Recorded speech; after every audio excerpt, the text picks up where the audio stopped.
Let's see if I make my computer choke and die. Aha! Alright. Okay, microphone working. I think everything's good. Okay, let's do this. Alright. If you're in chat and you can't hear, if something's going weird, just let me know through the chat and we'll do something about it. But for now, let us begin.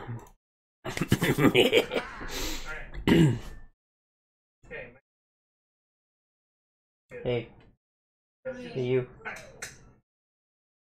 If you're in chat and you can't hear.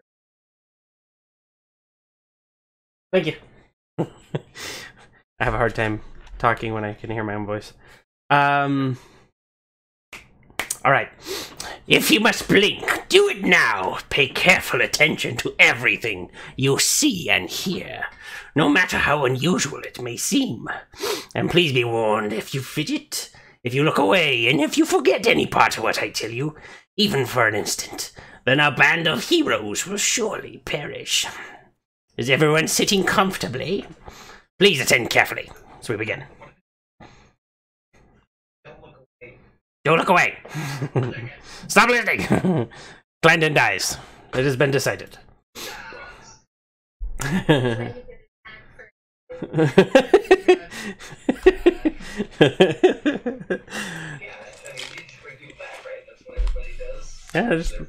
Yeah, just kill him and bring him back, and if you don't like him, knock him out again. Perfect. All right, so last time, as you guys were, our band of heroes were in the ruins of Thunder Tree, a town that has been riddled by and ravaged essentially by the explosion of Mount Hotenow hundreds of years before, and left the entire landscape scarred beyond kind of recognition. And upon entering into this town, you guys had encountered many different things: twig blights, giant spiders, ash zombies, green dragons, surprise. And you were also able to encounter all along the way a few passerby that were in search of a person that you guys were familiar with, Balasar. And upon finding, as you were kind of trekking together forward with this kind of tenuous relationship, you were able to overcome Venomfang, the large green dragon that had begun to make this area his nest and home, polluting and just slowly decaying everything around him. Upon completing your task in eliminating Venomfang, you did come upon the dead body of your friend Balasar Dendarian.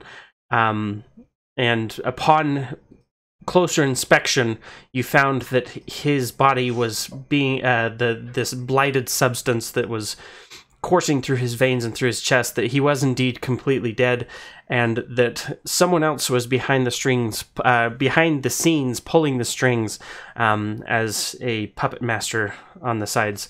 You did recall that remember this voice of a certain red wizard of Thay, and that when you guys had encountered previously, you had dispatched of his entire army of zombies that had infested this tower, and subsequently had kind of put him out of business. So did we resupply? No. Yeah, we told him where the ogre and the yeah. Yep. And so he upon finding in upon finding a chance, Venomfang and him being somewhat subservient to Venomfang, was allowed to get a little bit of revenge by attacking your friend Balasar, and kind of leaving him left for dead, which he then continued into his tirade. Roland unfortunately passed out from the fear of the poltergeist-esque raising of Balasar off his feet, and he was still a little bit kind of queasy from the whole being near dead thing again, and then seeing things come back to life. It just wasn't it was a lot to take in. So having this encounter and having this engagement and fighting with that not having enough time to mourn his death, only to be interrupted with having to fight your once friend to free him from the bonds of this necromantic magics. You guys went through. You also met, and were also met and engaged with a Linuel, a passerby that had come to this particular area in search of a family heirloom from a mysterious figure. One of her clients that basically was looking for something to be able to, according to them, it was a family heirloom, a trinket, which you guys found, and that he would find her basically kind of wherever, and that she could go about her business, and he had mystical means at which to collect his reward, or to collect the quarry that she was saddled with kind of getting for him. You guys quickly picked up your things, gathered up your trophies with Venomfang. You laid Balasar to rest. Azrael taking his glaive as kind of a token of Balasar to bring back to his superiors. You guys then kind of dispersed, looted the castle, of course, as in good D&D fashion, and made your way out of town. Upon exiting the town, you did engage a little bit with Right Off the Druid, where he had a little bit of conversation with you. You guys had concluded that you may not need his help in order to find the Wave Echo Cave, and you were able to secure the last piece of the map.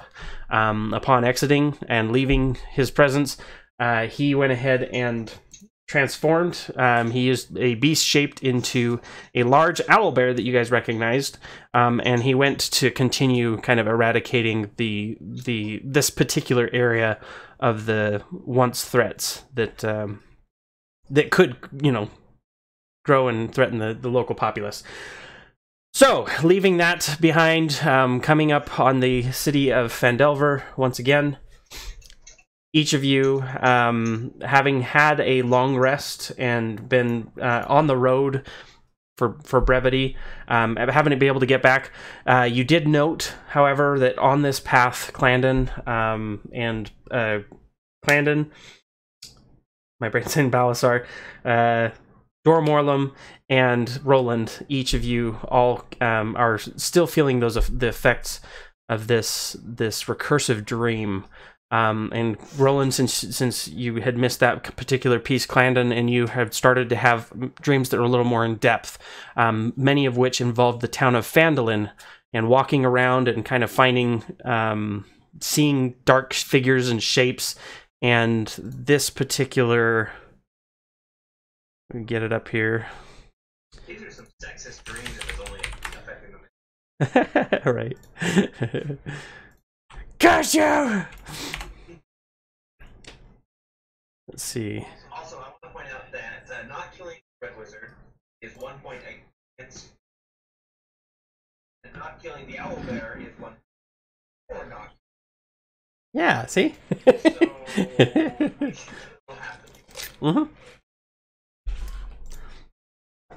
Exactly. Okay, so this is essentially the type of figure that you're seeing in kind of whispers and shadows in these dreams, and just this pervasive feeling of just being watched. And this is where we kind of come in. You guys are leaving the Tribor Trail, entering back into the town of Phandalin. And everybody's up top. Let me get this up here. Oop. Aurora. There you are. that I'm having, are they just essentially, so the basically what you're seeing and kind of getting this feeling of is you're walking around the town, everyone's kind of going about their day, seemingly normal, happy, your typical frontiersman, but you're seeing almost in the corner of your eye during these dreams, you're seeing these figures around corners, sometimes when it's in a group, and when you look directly to try and see this person, they vanish in a wisp of smoke.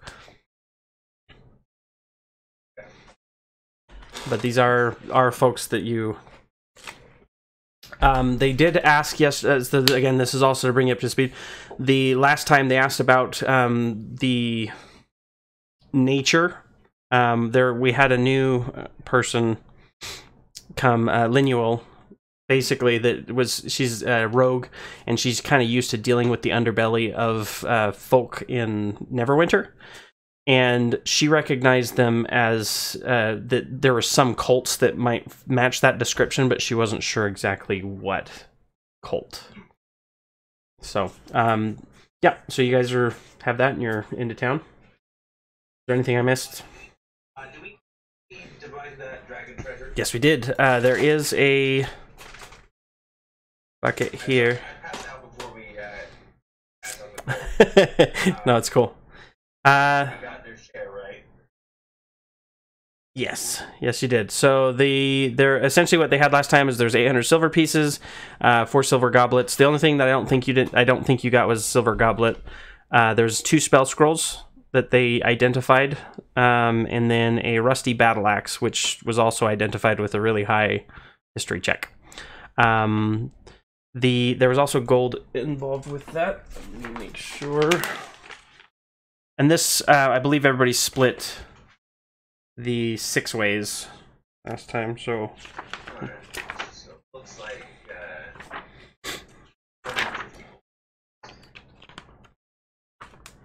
that was... I'm scrolling for chat. Yep, that's the one. 150 gold pieces. So, not per person. That one was, I believe, the total. So if you just divide them by 6. Or 6. Yeah, because we had one other person with us, and she shared in the bounty. But yeah, that's where we're at. Did you guys? Was there anything I missed that you guys remember? Yeah, it was only divided by 5. I didn't. Oh, okay. Yeah, I see the total in there. I just didn't... Okay, just do divide by 5 then. It's actually only 100. Well, took an... Yep, you're correct. She did scrape some off the top, and she was very blatant about it. Not very shy. She kind of rolled the coins across her fingers and. No, but she helped us with dispatching. Indeed, she did. Well, I wasn't there for that. I see a recursive theme. If someone's not here, DM resorts to passing out. I need to find a different, more creative way. It's really good for me. I now have... Woo! Yeah, go for it. Do we get the horses? Yes, you did get the horses. They remembered the horses. Oh, good. Right off. Yep. And the other, I think that's pretty much all of them. There's one other quick note. Not Harbin, it's Hammond. Making sure. Hammond, yep. But yeah, you guys are Armand.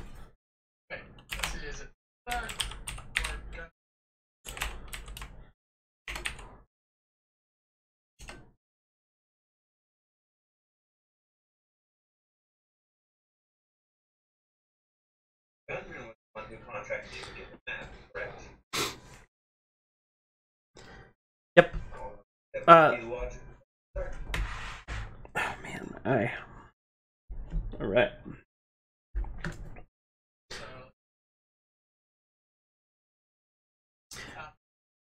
Typically, yes. Typically, that's where you found him. Along with Harbin Wester and Sildar. Yeah.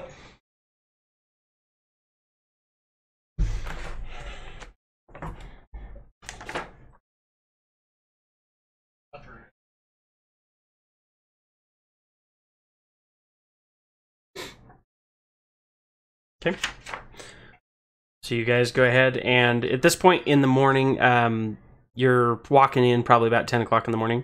So the town is, fully awakened. Everybody's moving around, doing their thing. So you guys move down there towards the town master's hall, you say? Okay.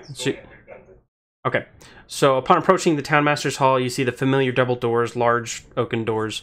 And inside, you can't really see too much, but you're able to come up and push one of the doors open. You hear a great creaking as the doors kind of swing open. You see a couple of figures at the end of the hall, light peeking in through the large windows in these vaulted, kind of corbelled vault ceilings. And at the end, which you see a small table riddled with papers. In the middle of it, you have Harbin Wester, is typical plump, kind of rosy cheeked, but just kind of snivelly self sitting there, kind of complaining a little bit, and Sildar kind of leaning over his shoulder, kind of, no, do this, and no, not. If we do that, then this, and you kind of get this little bit of a conversation, while Gundren's kind of over in the corner, kept pulling out his pipe and putting his hash in it and starting to puff on it. Well, look who came back.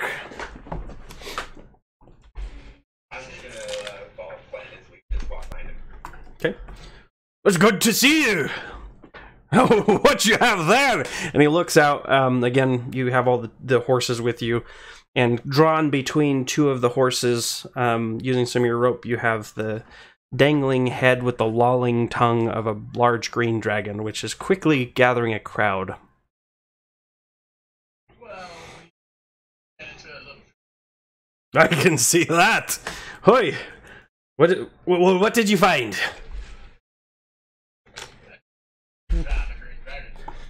A green dragon, you say? And he kind of blinks his eyes a little bit, rubs it, and look. He looks at his pipe a little bit and kind of looks at you guys and kind of shrugs and keeps puffing on it. Well, that's good news. Good news indeed. Glad to see you're okay. Not many people. A little bit more enthusiasm that we actually Yes. Yes. It's quite the feat indeed. I can't say that I know many people that have encountered a green dragon and have been survived. Haven't heard of this venom thing, but sounds like a very great achievement that you have there, and quite the following out there. To boot, many people would pay large price for the scales of the dragon, or even a tooth.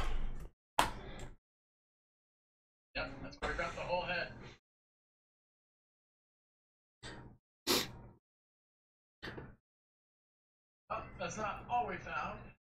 We found,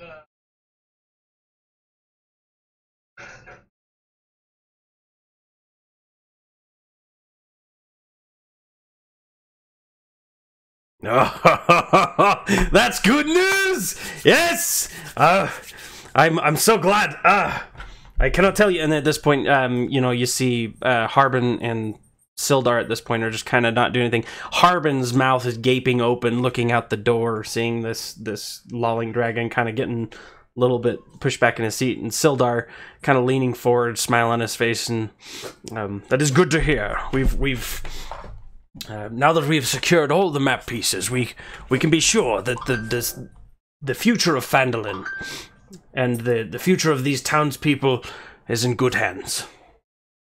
I'm so glad to see that you came back okay.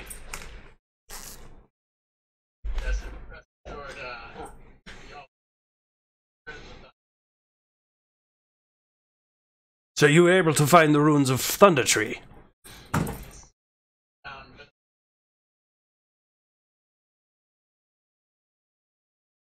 That is distressing news, to know that there was a dragon in our midst and so close without our knowledge. Regardless, it seems that you've more than done your fair share of work. Thank you. And at this point, Harbin kind of peeps up a little bit and, trying to push his way into the conversation. And yes, I very much appreciate what you've done for our fair town, and by the way, I did hear that you guys had dispatched some of the Wyvern Tour orcs, and I'm a man of my word, and I want to give you thank you. Here's this. And at this point, he kind of shuffles around the table with a little bag of gold and hands Clandon 100 gold pieces in a small bag. It says this, and just remember, you know, that we're you know, here in Phandalin, that we take care of our own, and we hope that you guys are more than, you know, help us here in this town to make sure that we continue to grow and prosper, and you know, vote for me. And then he goes and kind of sits back down. You're welcome.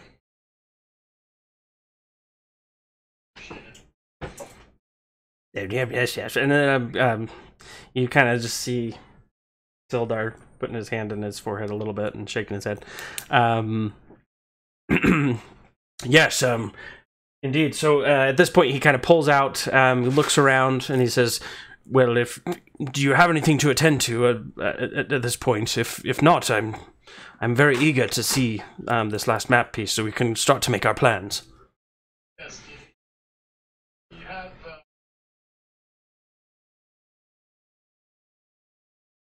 Yes, indeed. And he kind of looks around. Rora, are you trying to see? Okay.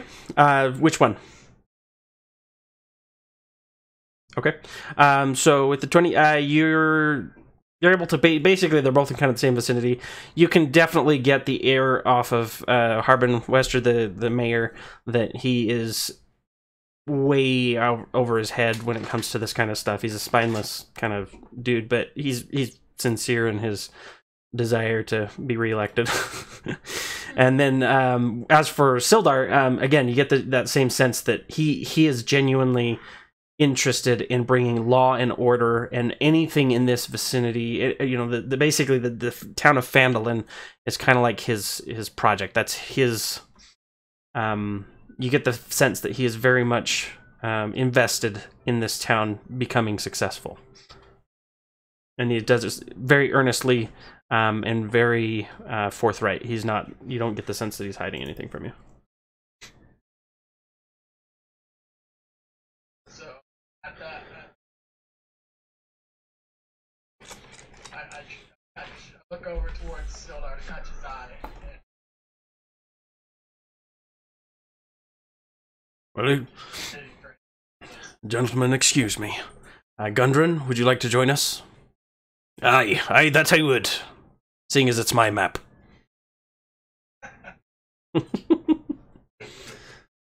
So, and Hamlin kind of stands up, and Sildar puts his hand on his shoulder, and Hamlin, you stay here and hold down the fort. We need you here. It is a very important task. He kind of looks back and forth and sits up a little more straight. And this point, you guys are ushered off into one of the side rooms. There's a large, from this interior corridor to off to the side, again, another large oaken door with metal bands across it. You swings open, and you see a much smaller, more intimate setting with a large table, like big wood slab table with not really benches, but like a little bit more. You get the sense that this is a planning room. This is a room for discussion, and it looks like it's been, you know, maybe a few have been done over drinks, based on some of the spills on the table and other things. You guys come in, close the door quietly behind. Gundren kind of looks out and looks back and forth, make sure no one's kind of coming, and closes the door. I'm eager to see this map. I've been hearing a lot about it. That's you and me both, boy. And so at this point, he pulls out the map, two map pieces that he had, and there's been a little bit of a patchwork with the vellum to try and kind of get them to stick back together in some form or fashion. And upon laying the two pieces down on the table, he kind of looks up expectantly and he says, "Well, let's see it." Look around at everybody. Okay.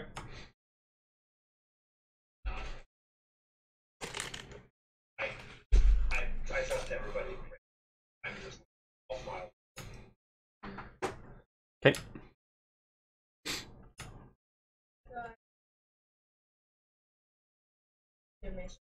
Okay. And so upon taking it, you know, he says, thank you. And he puts it down on the table and kind of puts it together. And you see the most of the stuff on this map. This map is ancient. This old stuff.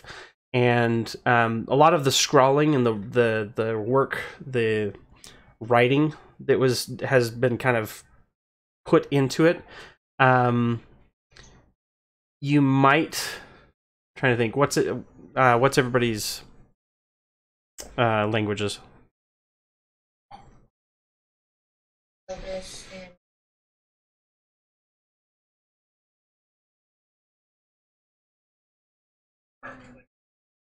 Does anybody read Celestial? No. Okay. So those who read Celestial, you'll recognize a lot of these. This map is very much similar to the one that we're looking at right now from the above the air. The only difference being that a lot of the markers, you recognize some of the waystones that you've seen along the Tribor Trail. You see some of these different things, but these markings and the names of these places, some are the same, some are different. Phandalin still being the same, but all this written in this kind of older language. And you do see that near the town of Phandalin, where this is actually kind of giving you visibility, is probably closer to like right here. Can everyone see that? I can see the top part of it. Okay, so I'll give you the bottom part. See, dynamic lighting. Nope, that's not it. Just kidding. Take it back. No! Take it back!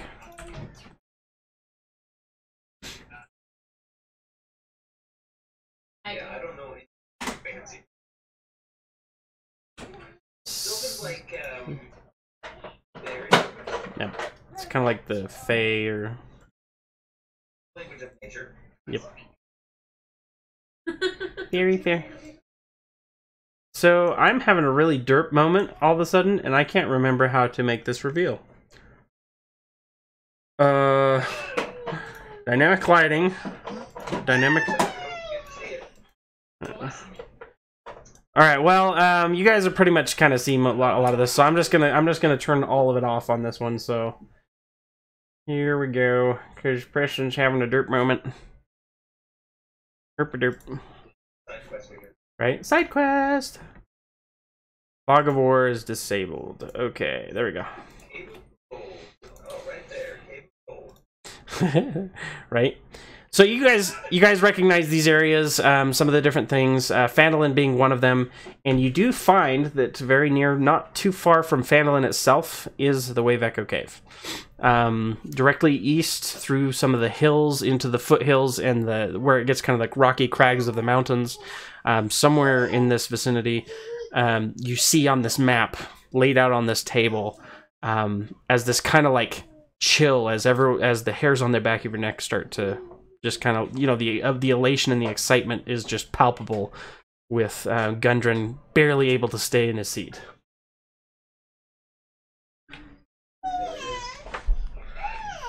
We found it. We found it. All right. Now, if only I can get a hold of my brother.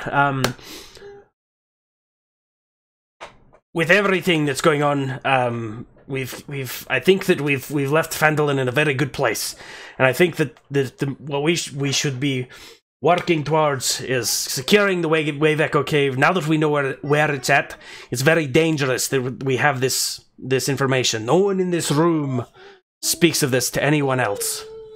Is that understood? Understood. Good. Now this here, not only will it bring back Phandalin, but it has riches beyond any of our comprehension.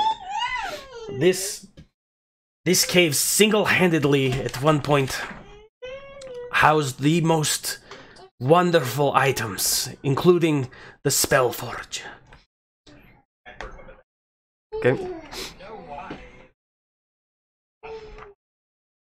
Well, it was forgotten. It was less forgotten and more lost. It's more that the people in the area, whether the cave was sealed or or lost for many years. No one would be able to find it, and when they did go to look, it was too dangerous because of all the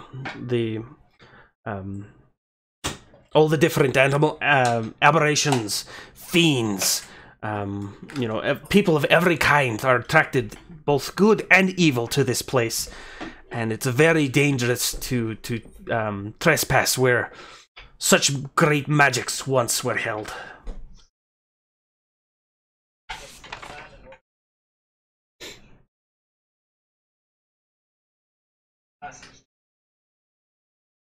Well, that's a good idea. I think the first is pretty obvious.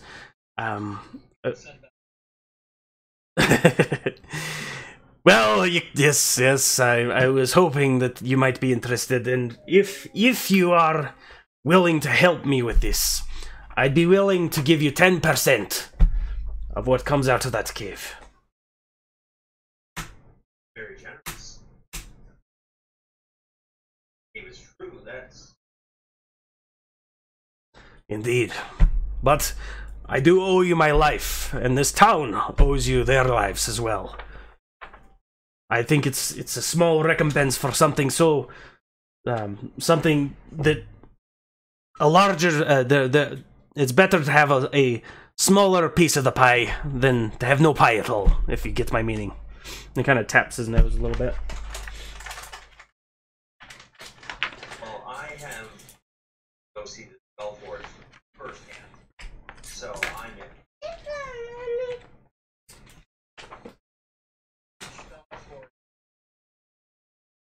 Well, What my teacher is basically a forge that allows you to scan items at a more efficient rate, at a greater rate than normal. I've heard that it's made some powerful artifacts. indeed.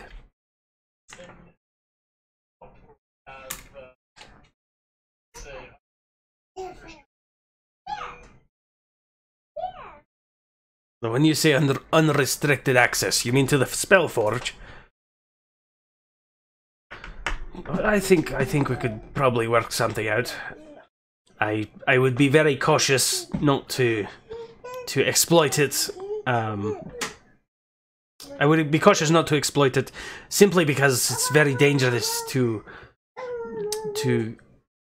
create magic items without any regard for what they're for or why they're being made. It can be very dangerous. There have been many items that have intended good but have wrought great evil because of their enchantments.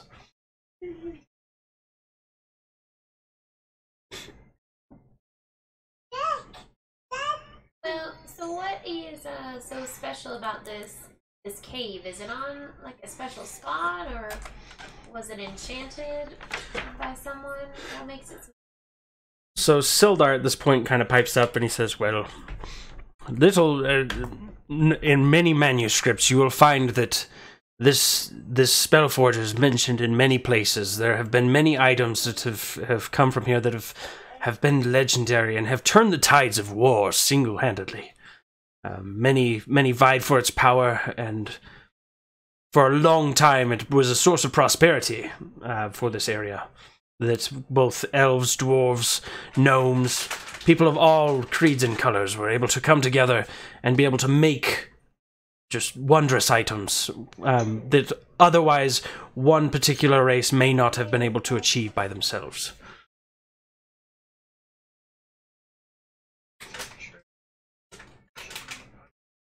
My worry is, how are you gonna go about protecting this?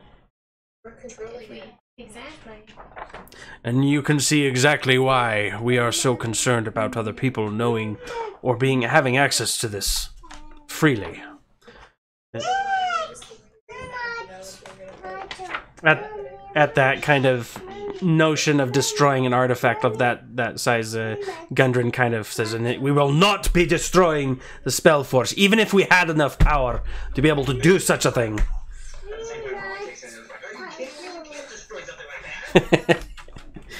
We can control it, mind you, as far as controlling who has access, but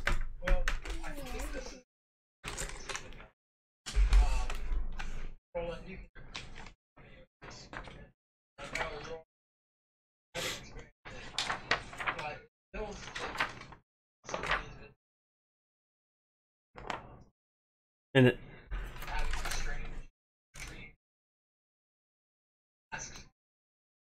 master. Even just last night, I had a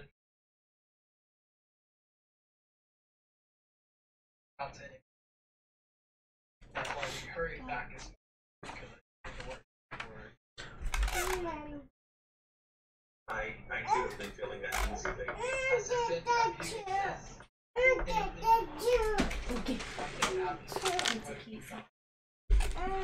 Well, and at which point Gundren kind of looks around and looking at each of you, and Sildar pipes up and says, you know, nope, not to my knowledge. I mean, there's the typical comings and goings, you know, few people getting into bar fights, or people up and leaving without paying their tabs. Nothing too unusual. There was one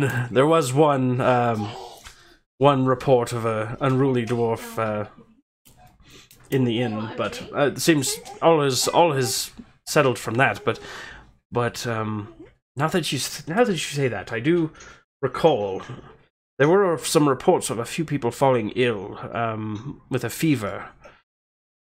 I have not followed up on them, but I imagine nothing out of the ordinary. It is an odd time of year to have these kind of things crop up, but you know, nothing too unusual for a town this size.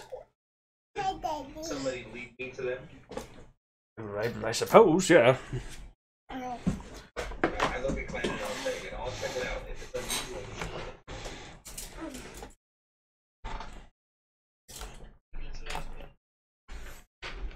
unusual. You know, it shouldn't be anything to worry about, but if you do find something, please let me know.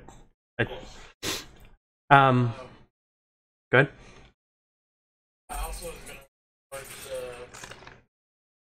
are you familiar with the name? Hamden Cost. Well, I've heard of a Cost family. I don't know if anyone particular. They once were some Costs. They were a part of the Lord's Alliance, but their family long ago has no longer been a part of our records. But why? What do you have of this Cost? First encountered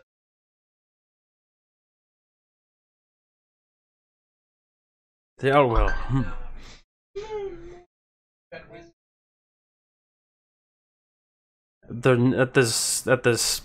Upon saying Red Wizard, you kind of see his ears perk up a little bit. There we fought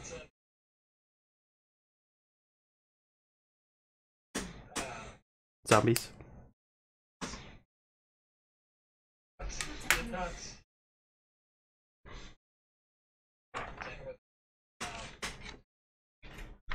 Well, comes find out bit of thing.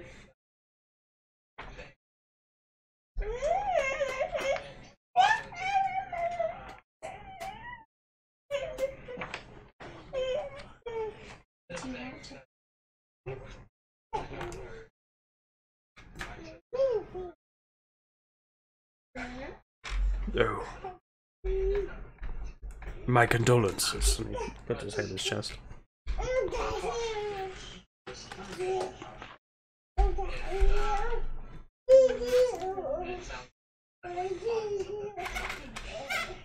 He's definitely not the leader of the force. That is distressing news indeed. I have not seen a red wizard in these parts for many years. And you said that you've dispatched of all of his underlings.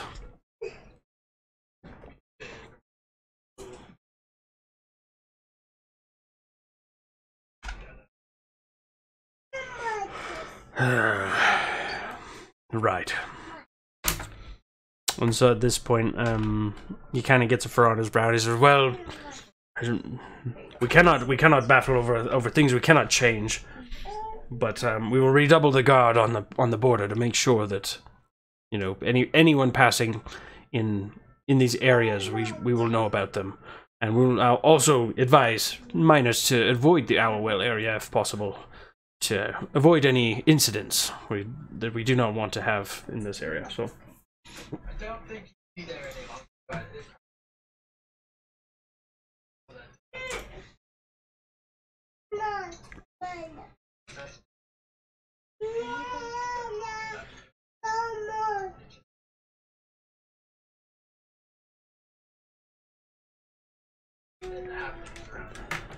absolutely. Excuse me. And so at this point, are they looking at kind of everyone's kind of gaunt face, or kind of more things in the room? Gundren puts his hands together and tries to lighten the moon a little, claps his hands, and, well, you know, there's this, you know, we're people in these parts are hearty. They're always ready for a fight if it comes, and we know the risks of being here, and we appreciate your forthrightness in this. We will do our best to look for these figures as you spoke of, but I don't hold much stock in dreams, if you forgive me for saying it.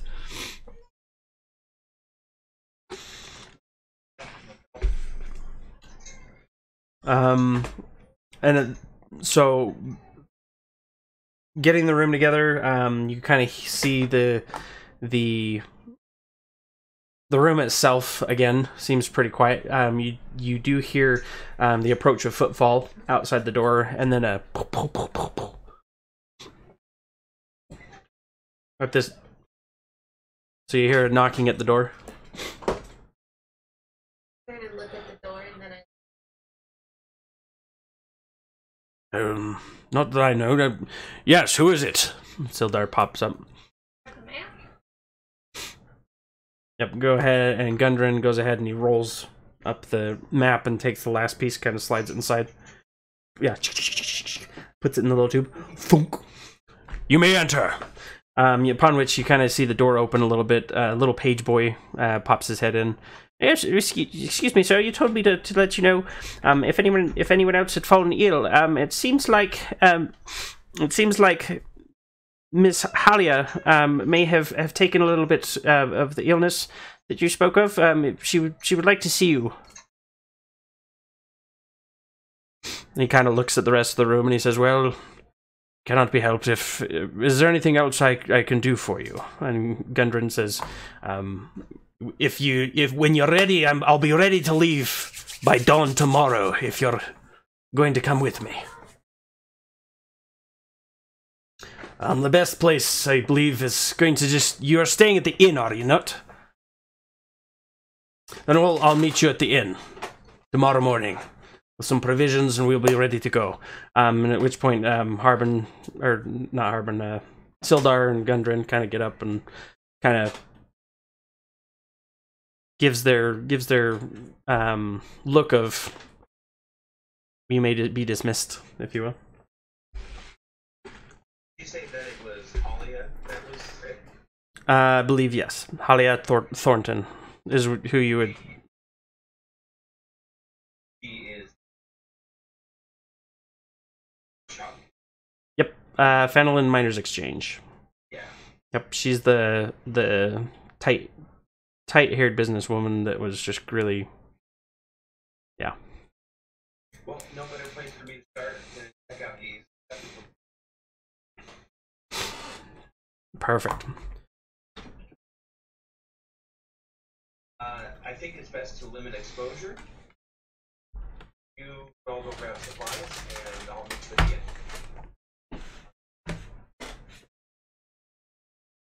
end. Okay. Need to sell some stuff. yeah, go see if the Smith.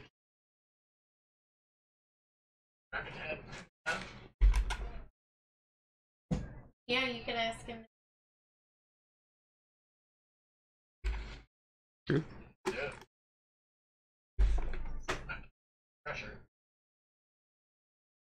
Oh, somebody take the horses back too. Right. I'd like to. Do that after the.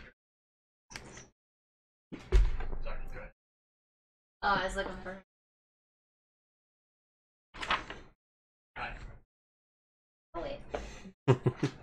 Johnny, go say hi to your Harper buddy.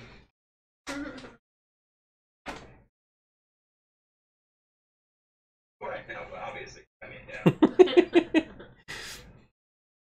I'll follow whoever to.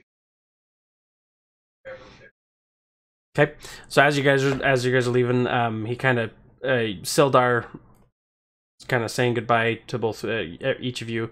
Kind of takes Roland and Clandon aside for just a second and says, "If you have a moment later this evening, I'd love to share a drink at the Stonehill Inn."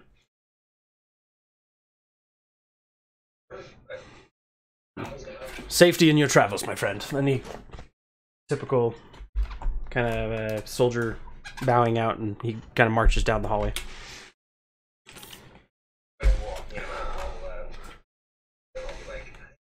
Never had a drink.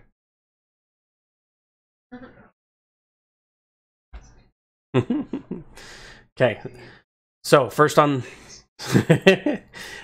so Clandon, who else is going with Clandon to unload? Okay, so Clandon and Aurora both go out. You kind of, each of you taking the horses. Are you taking all the horses, or are you leading them, or are you gonna? We'll take the horses. Okay, so you guys move up. You go north. Venfina starts heading towards Sister Grail. Roland, you're led down to the Fanalin's Miners Exchange, a building not necessarily at the Miners Exchange itself, but one that's a little bit further back, kind of in this area. Uh-huh.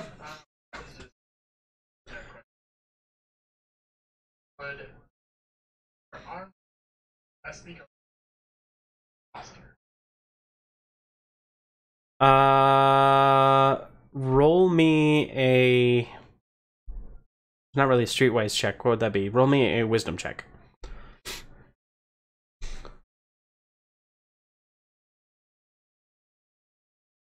Okay, 18.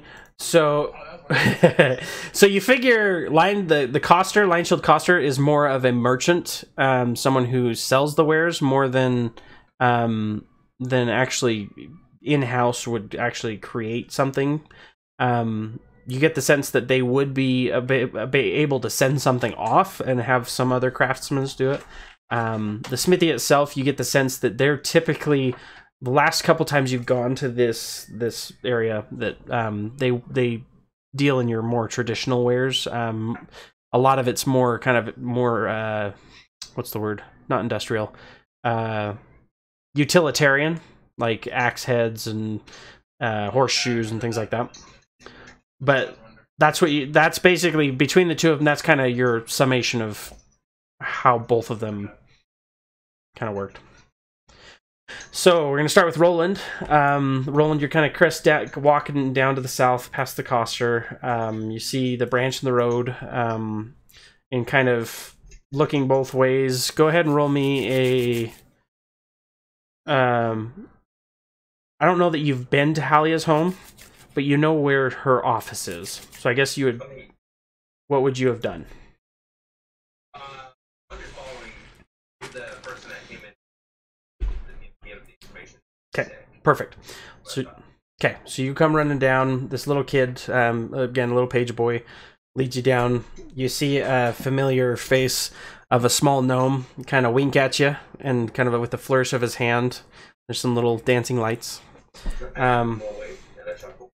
And you continue down to down southward until you come upon this home, kind of nestled back behind where the Miners Exchange is. Very nice looking, lavish home, at least considering all the other modest livings in this area. And you kind of knocks on the door, and you hear inside, you hear, "Who is it?"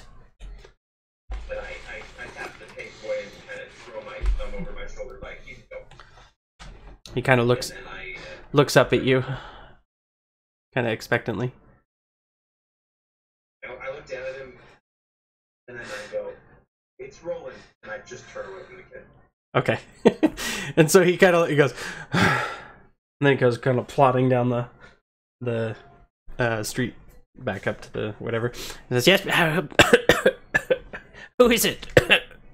It's Roland Greenfield. I'm from the check up on you. Oh, come in. It's unlocked. So you open the door. You see a table in front of you. Again, this entry hall into this house. What seems to be a mudroom, place for your like pegs on the walls with wood and things like that for you to be able to hang all your any traveling gear. Immediately into your right, you see a small kind of dining area, with a small area for storage and food and all that kind of stuff. And then on the other side, you see a small kind of again thin, kind of more frailer looking Halia kind of sitting in a winged backed chair, kind of sitting sipping on what some kind of a tea. You can smell chamomile in the air. Walk up to her and give her a slight bow and say, "I heard you were ill, and I wanted to see if She kind of looks you up and down. And who are you? I'm paladin of the And a paladin, you say? well, acolyte of God. Okay, well, fair enough. And what is it that you say that you need, that you can do for? Check you over and see if there's anything that I might be able to do. Well, I do. I suppose. And she kind of acquiesces, sits forward a little bit, sets her cup down. Her over sort of like medical knowledge that I have. Okay. From her clerical knowledge. Go ahead and roll me a medicine check. Okay, 13. So you go through, and you're doing your typical, okay, feeling. She has a mild fever, very cold and clammy, but her head does show signs of fevering, kind of a cold sweat, if you will, in the clammy hands. She's paler than you would have expected from a normal person, but you're not quite sure if that's because she's in the office all the time or if it's because she's kind of sickly. Kind of looking in her eyes, seeing different things. She explains that she feels very drained and just sapped of energy. She hasn't necessarily felt this way since she was a little girl. Just kind of goes through the motions of kind of a medical checkup, if you will. And from your summation, it seems like it's very similar to that of maybe like a pneumonia, like the after effects of a pneumonia, if you will. But you're not really seeing anything that sticks out to you. Right. And my five points of it. Okay. To place in her head. Perfect. Prepare to go on. Like, go from me. Okay.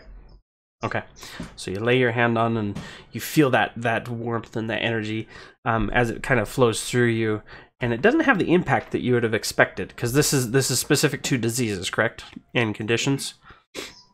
It doesn't have the effect that you would have expected. You get the sense that this is not a physical malady. This seems to be more of a magical malady, if you will. I'm going to kind of like rise as she can get her. Mm-hmm. And we're going to cast Okay. Go ahead and there's like, so again, try to go on up to my eyes and then part of it. Auras. okay. So you see this. She kind of looks at you a little uneasy, like, what was that? And you kind of put your head, start seeing this. She kind of pulls back a little bit.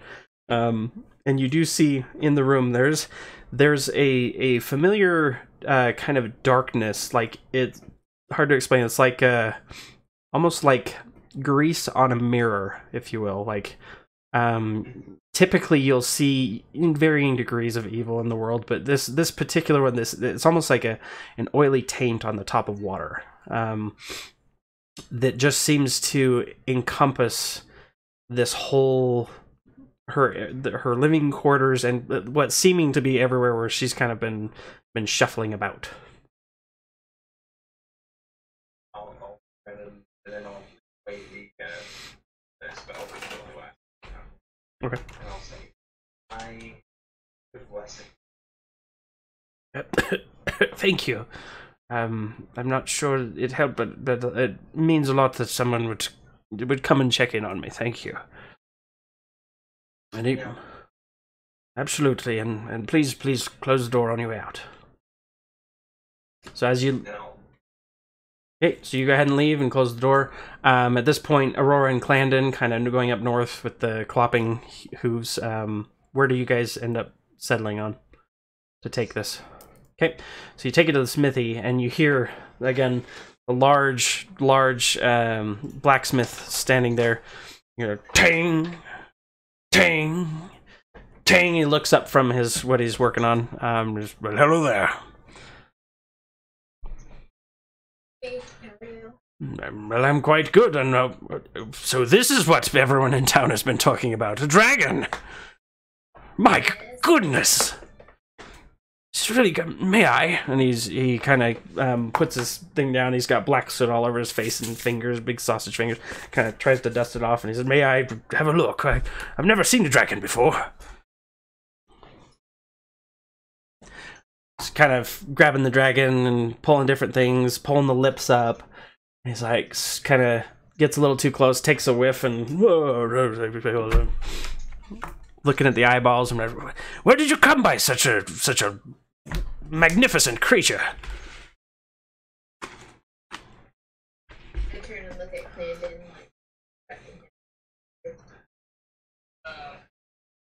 That's in,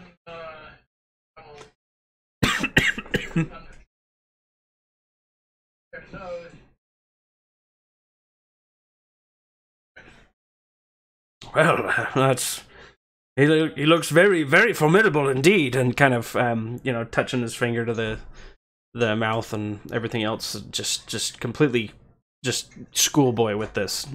Not something that you've seen out of the smithy guy before. Excuse me. Is this something you'd be interested in? Well, I don't know that I can quite afford it, I'm afraid. But I've always been curious to work with. I've heard of great things that people have been able to make out of these things, and I've been curious to work with it. I've never worked with it. I know that it's very temperamental, but I've heard of, again, great things. I have some dragon skin and here with me. It is big. Well, I'm not sure. What did you have in mind? His eyes are getting kind of wider as you're explaining this. I've never. What do you have in mind? I'm a lowly blacksmith. As you can see, I typically work more in metal and weaponry. But what did you have in mind?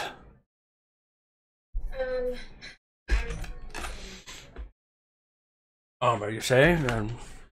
Might be able to fashion it. Do you have a piece of it that I might be able to examine it? Yeah, I pull it out for it.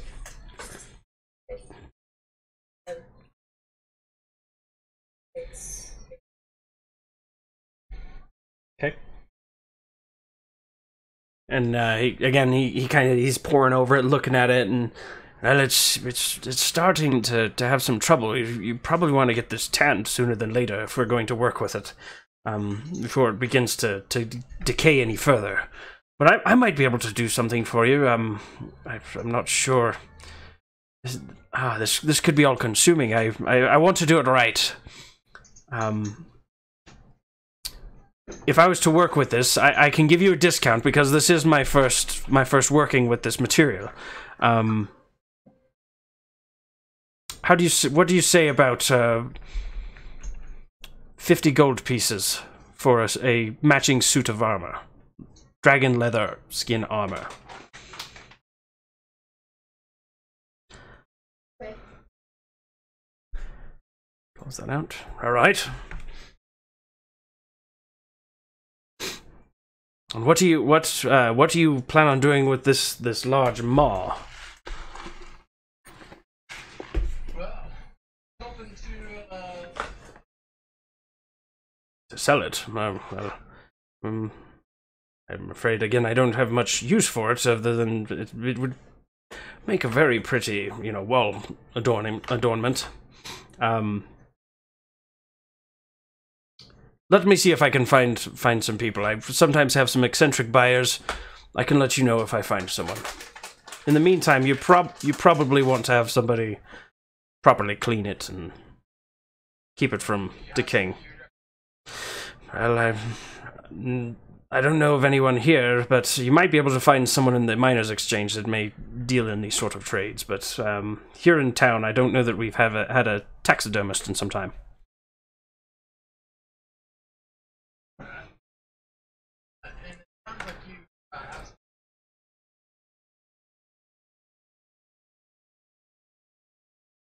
Yes, yes. I also have this.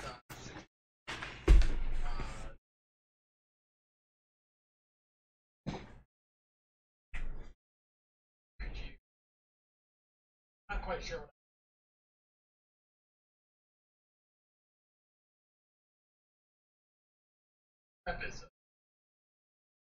Absolutely. So simple tanning, nothing further. No cloak or boots or.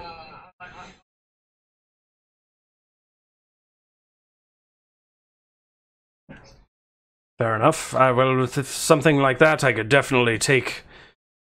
He kind of counting on his fingers. How does 1 gold and 6 silver? How's that sound?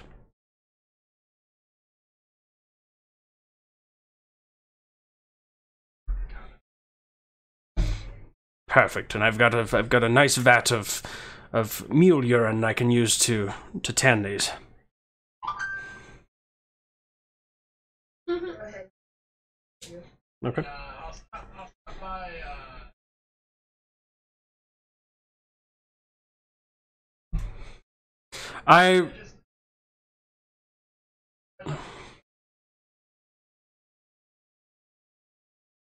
Well.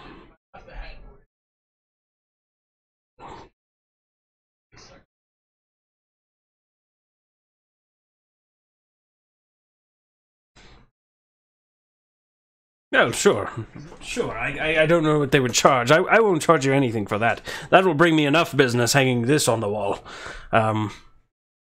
Simply, yes, if as long as you don't mind me using it for my own purposes and in drawing attention, I'd be more than happy to find someone to procure it for you. Just remember to send them my way if they do need anything repaired, or I am the best smithy in town. I like it. Dragonsmith. And you kind of see his eyes go a little bit starry-eyed. And again, this guy, if you guys have ever watched Full Metal Alchemist, the blonde-haired guy that always tears his shirt off, that's essentially who you're looking at. That's essentially who you're looking at. And he says, well, and at this point, like, again, you guys had the 2 horses bring this up and kind of draw it down. He goes out there with, like, 1.5 arm, just hoists the whole thing up, puts it on his shoulder, takes all the leather, sets it on his work table, and then takes the head and kind of gently sets it up on another work area that he has in there.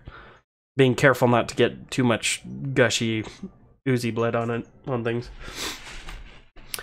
All right, well, is there anything else I can do you for?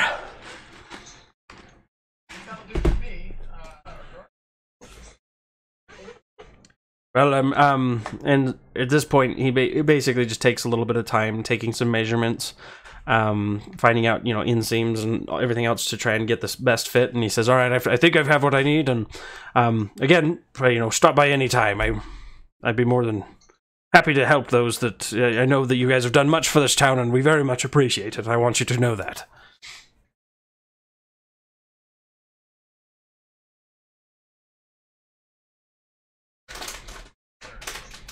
Absolutely. At this point, he kind of goes back. At this point, almost completely forgetting, like, the horseshoe that he was working on is just this, like, completely cold mess just laying there on the anvil. Leaves it and kind of goes over, and he's, at this point, starting to stretch the skin to start tanning the hides and things. And you guys are able to go back to take the horses. You come in the door and you see that he's a little bit surprised that you came back at this point. And he's even more surprised at this point. He sees the horses and he kind of looks at you and he says, "Well, it's been about 2 days late here. You know, a deal is a deal, I suppose, but it's going to be a little bit extra for the, you know, being out of these horses. I haven't been able to rent them into anyone. You understand."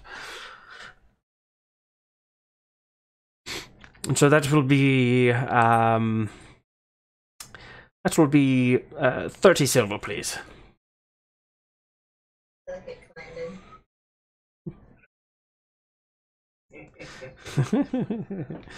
Well, thank you for your business. And it seems this one hasn't been fed very well. Are you sure you fed these?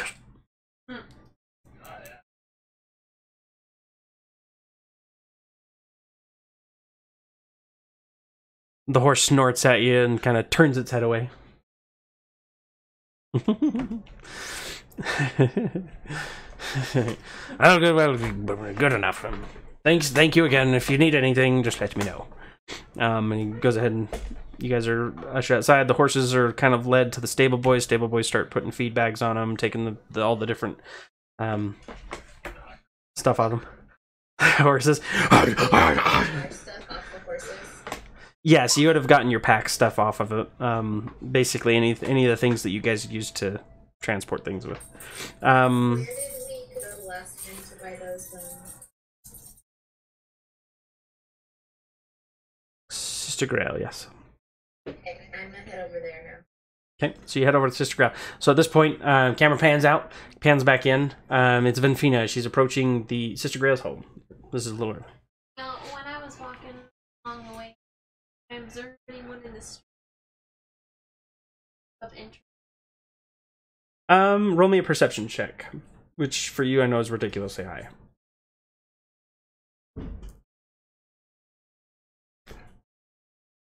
19. Roll the 10, gets a 19. Okay, so you're walking around and you're not noticing anything, like everyone's kind of going about their day. You have a couple of those people that come into town that are kind of shady, but mostly just because it's a mining town. These are new people that are coming, trying to make their own riches from this area. But you do notice a couple of people. Again, this is as you're walking and moving along, you're starting to get the sense that you're being watched. But you're looking around, you're not quite seeing anything. And as you kind of approach Sister Grail's home, you see kind of a dark hooded figure kind of duck down behind one of the buildings and disappear off into the alleyway. Alrighty. Was there any little kid? You see a couple of kids in the town square. They're kind of playing with some of them have like a large tire for a wheel that they're smacking, kind of rolling down the street.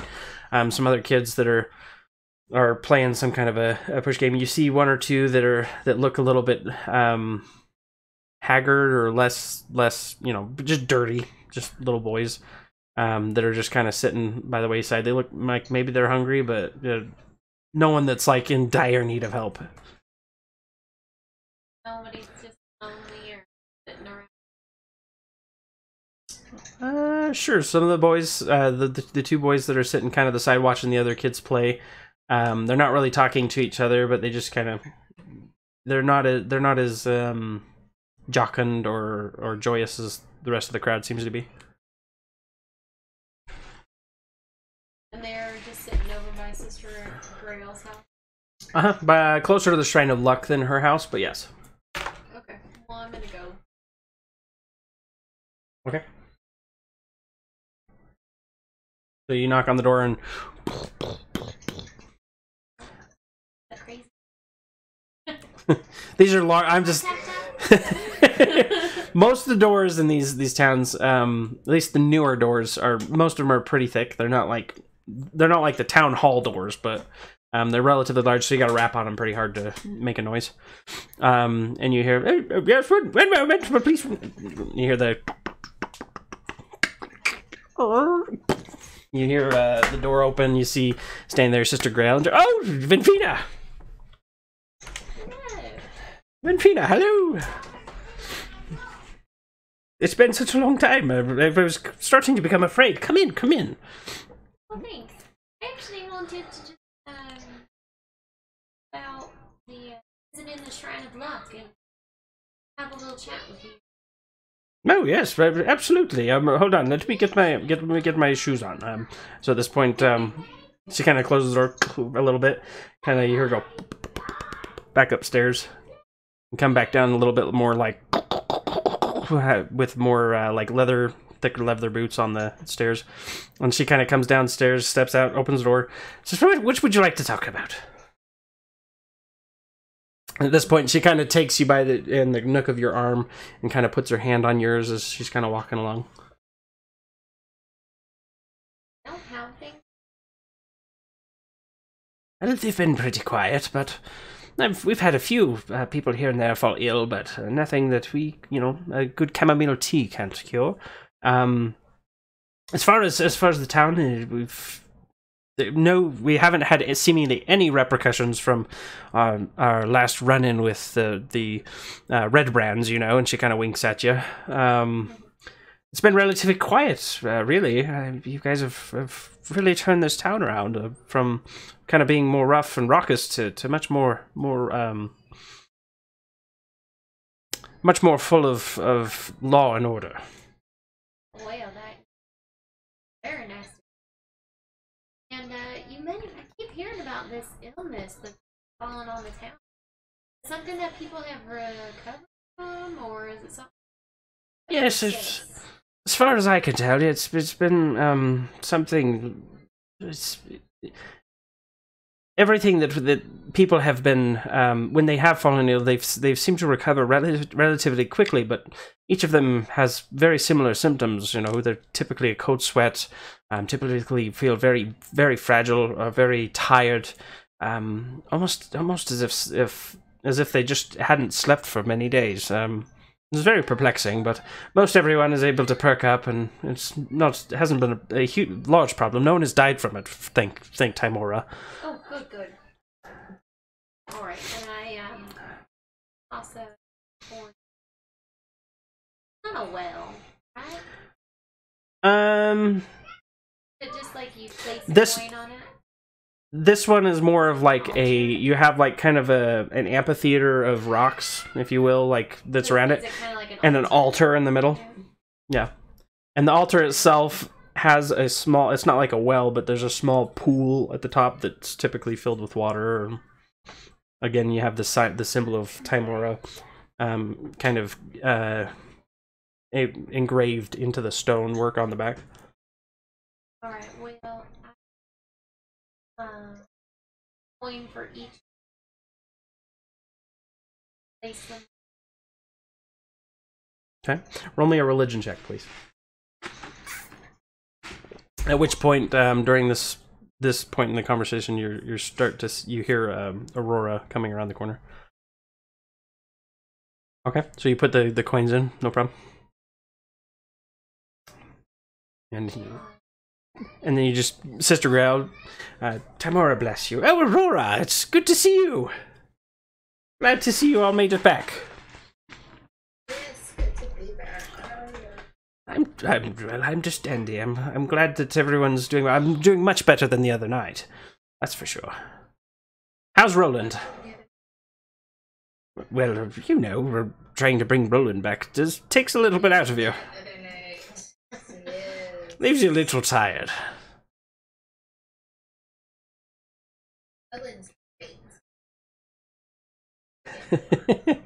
Excellent.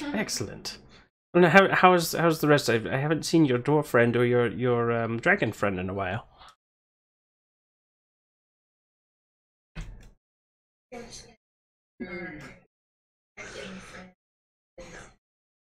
Oh no! I'm terribly sorry. Wow, that is dire news indeed. I'm very sorry.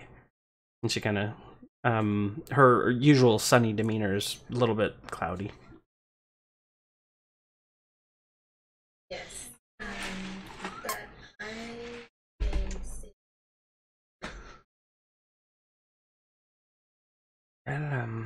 I haven't had much time to gather many supplies. I'm afraid I don't have any in the immediate. I think I might still have one somewhere, but I've kind of been keeping that in reserve in case something happens here in the town. You might be able to check with the Lion Shield Costa. They might have something in stock about this time. I know I saw a cart come by the other day. Okay, thanks for the tip.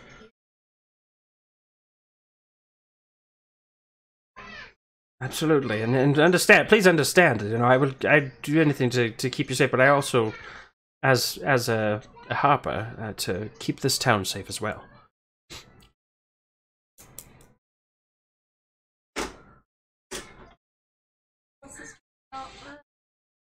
You've gone and visited the farm. Well, a few of them. I haven't been to Hallia's home. You know, blood and ashes. Well, you know, actually, our friend Roland headed over there. Going and As if come in the door Sure. or knock on the door. Sure, they're out in the yeah, they're all in the town square at this point, so you'd be walking up that direction anyway. Okay, yeah, so I'll come around here and I'll wave at the kind of avoid them. Okay. Oh, Roland, it's so good to see you. I'm so glad. You're looking much better. Thank you. That's all thanks to you. No, it was a group effort, really. And I kind of grabbed the I got the back in the good part of the thing. It was my pleasure. Anytime. I was actually coming a little bit sick, but Yes. assuming, and I look at them being well, I don't know. I think we might. I was wondering though, the folks that you visited, Sister Grail, have any of them had any strange dreams reported? Dreams? No. Well, most of them complain of, you know, not being able to sleep at night or otherwise just feeling tired but being unable to sleep. I'm afraid I haven't heard anything of dreams. Yeah, the only other question I had is, where about in town folks fallen ill? Well, I know that Hallia had fallen ill. We had a few people out at the Eldermath Orchard, and I think there was one patron of the Sleeping Giant. But again, it could have been something in the beer. It could have been, you know, something went sour over a game of cards or dice. It's hard to say, but both of them have been recovered quickly. It hasn't been too much of a problem. And I lower my voice. I noticed there was someone that was following. Did folks have you noticed any suspicious people out back while we were gone? Not that I've noticed. Everyone in town seems, again, it's been usually quiet. As far as seeing just odd, you do have people coming through here from time to time. Some are shadier than others, but for the most part, I haven't seen anything out of the ordinary. Sorry if that doesn't help you. No, I just figured gotta.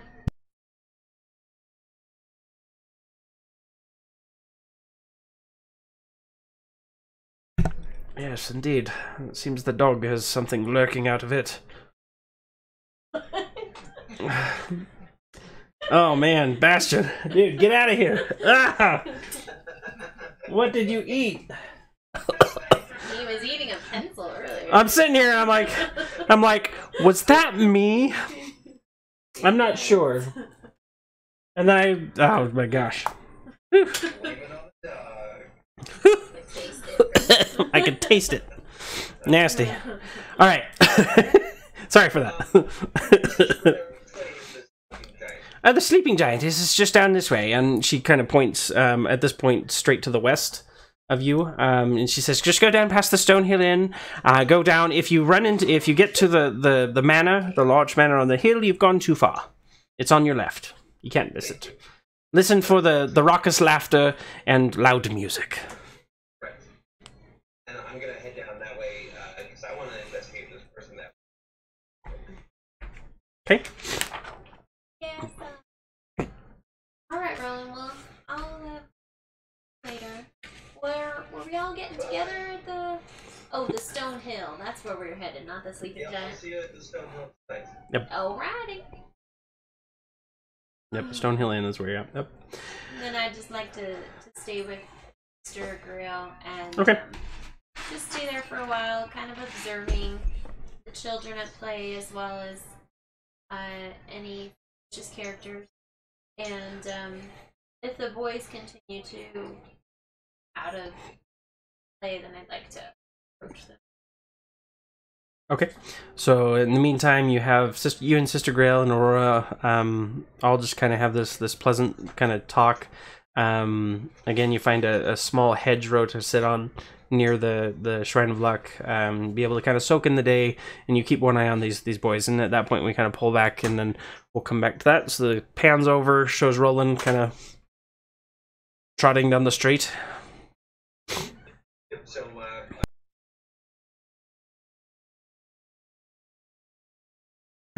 Yeah, it's basically a tavern. It's a rabble-rouser house. It's a saloon. I'll walk in. They have saloon doors. Pretty much, yeah. Oh, perfect. So I'll walk in. Okay. Feels good. Everyone kind of looks up and just kind of go back to whatever they're doing. So I'm gonna walk over to the bar. The barkeep. Okay. And so at this point you see a small halfling woman with red hair and kind of ruddy skin. She says, "Yes, what can I do for you today?" Hi. Yes, I'm looking for a patron of yours that had gotten ill recently. My patron, illness. Well, no, I don't usually make it business to have ill people in my tavern here, but we did hear of a few folk that came by. Trying to remember his name. I believe it was a traveler named Strider. Oh, I know that name. What was his name? That's just kind of His name is Lord of the Rings. in passing. But this is Lord of the Rings. Just kidding. So he came by and it seemed sickly and left early. They seemed like they were having a good game of cards over here in the corner, and she kind of gestures over. You see a couple men, mostly humanoid. There's one or two kind of half-orc looking gentlemen sitting there in the corner. Seem to be playing a game of dice or something. Didn't see anything out of the ordinary, but he did leave unusually early compared to the other people in the typically, stay through the evening. I'm usually having to mop them up off the tables by the end of the night, but I heard he may have fallen ill. I believe his house is down near the Alderley farm. Okay, I will go. And then I turn around and I would take 2 steps, and I kind of. Well, that'll cost you. And she winks at you. Okay, and I kind of shake my head. I'm gonna pull out 2 silver and I'll set it. Well, that'll do nicely, thank you. And she slides it, kind of puts it in a bag under the table, and she says it's just south of here. So if you don't mind cutting through people's property, then you just go directly south. It'll be through the clearing of trees, just past the western home, and should be just right there. It's a red plaster building. You can't miss it. Thank you, I appreciate it. Okay. So I'm gonna leave head And Yes, I will play. I'm a jerk like that. perfect. And so at this point, everything, you know, you can walk back out and the doors kind of swing back shut, and nice, gratifying. In and out. Okay. Yep. Does everybody stop again? At this point, they kind of look over, trying to see, okay, who else am I gonna to jip out of their money? And they see it's you again. They roll their eyes, and you kind of hear this inaudible sigh cascade across the room. Worth it. Okay. Back out. So you step out into the grass, kind of walk down across the street, and upon such, the camera pans back to Aurora and Sister Grail. Clandon, what are you doing at this point? After Bart.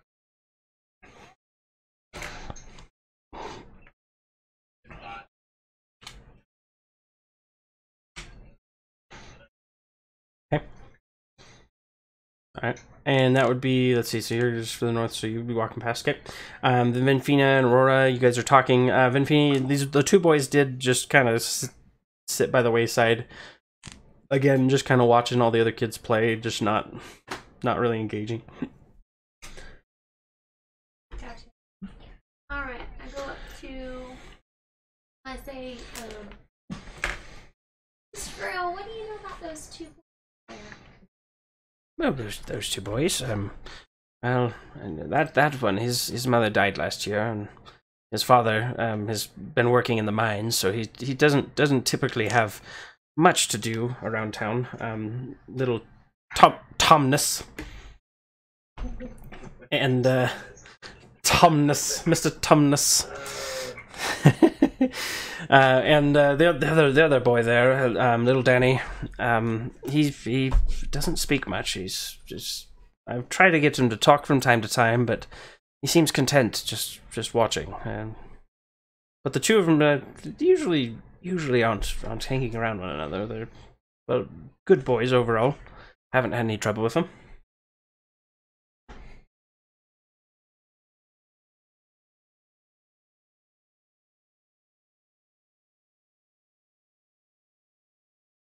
No.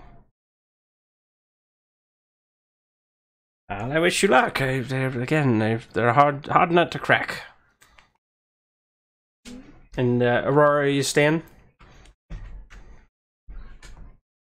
Sure. You gonna hang out with Sister Grail? Or are you going with her Benvina? Well, and do you want to go get the.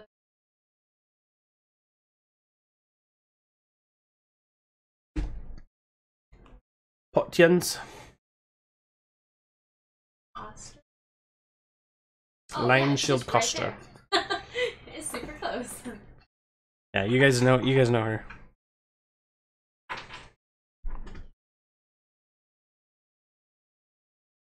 Yeah, I'm so good. Okay. Okay, so you head down there. With my map, why is this being dumb? There we go. Okay, cool. So you kind of head down there, and upon come. I thought I was traveling. Catch my.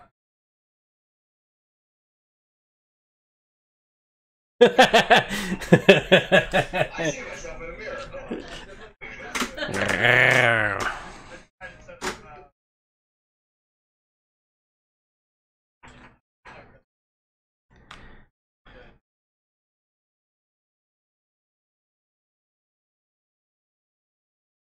Okay.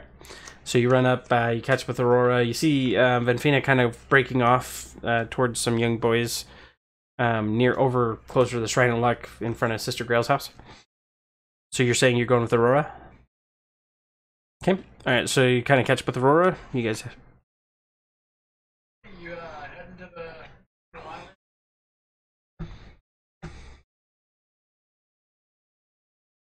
Yes. I went up and down.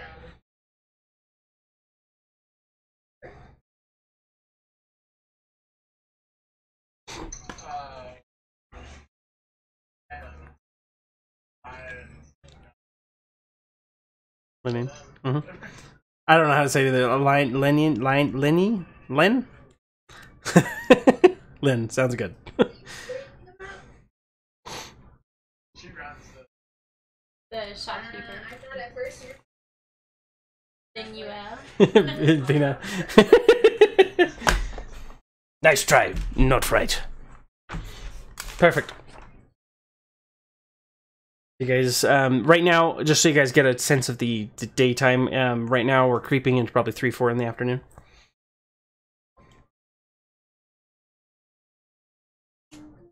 so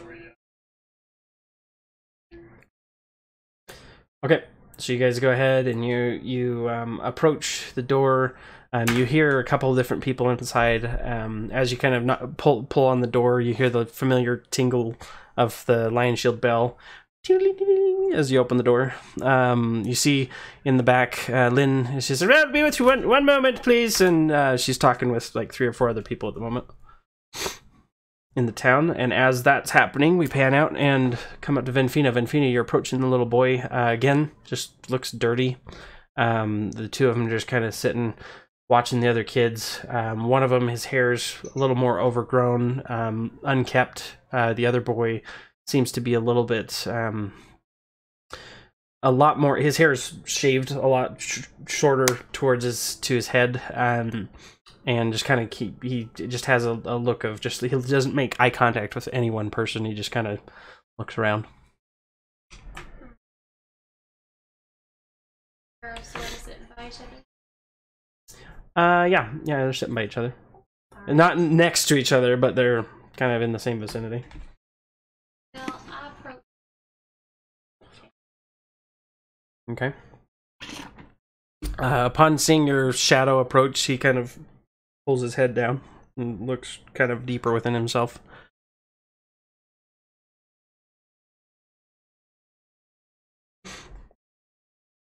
My name is Tumnus. I'm not supposed to. I'm sorry. I'm not supposed to speak to strangers. Very good at that.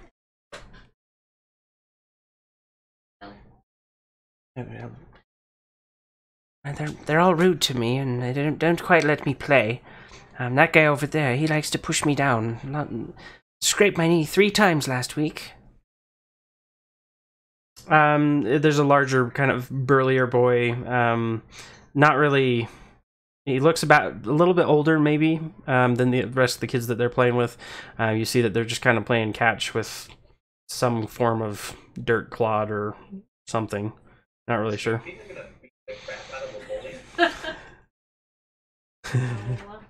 Well, Thomas, what about this young man over here?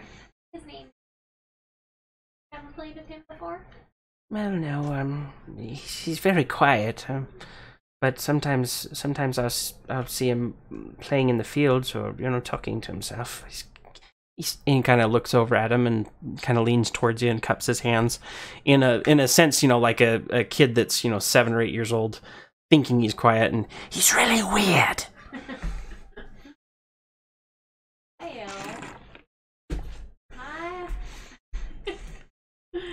I appreciate your honesty. Yep. And I'm not sure, but I think I saw him eat a worm the other day. Oh, goodness. It's disgusting. Have you ever talked to him? No, he doesn't say much. And if you talk to him, he tends to walk away. Today, he won't leave me alone. He keeps sitting by me. Maybe we should go over there and talk to him. He looks at you kind of wide-eyed. He's like, You crazy? Here. Shield. And come to. Here, and you can. Forward. he kind of looks at you and looks at the shield. He's, Okay, and he kind of immediately gets behind the shield, grabs both sides. Alright. And at this point, as you're walking, it's like an awkward walk because he's holding the shield and not quite moving at the same pace. It's kind of shuffling. Okay, so I grab the top of it. So at this point, you approach. You find a little boy sitting there. He doesn't kind of look. As he kind of is looking around, he doesn't look. As he's looking at people, he doesn't get. You don't get the sense he's looking at people. He's looking around people and just kind of aloof. Not really one specific thing. I like to do a perception. Okay. Roll perception check. Okay. You get the sense that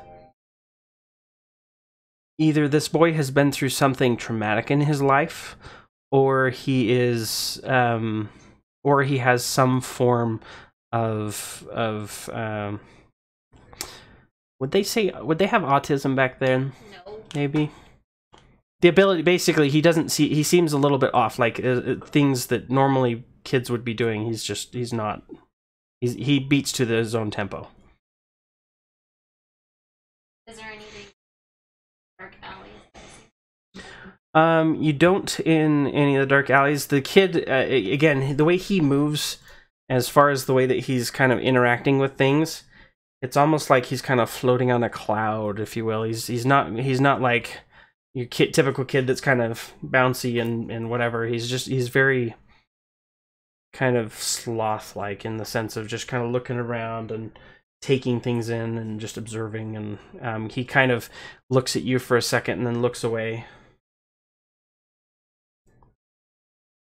But you don't see anyone else in the area in your vicinity. Nothing immediately. That's sketchy. Okay, cool. Mm-hmm. All right.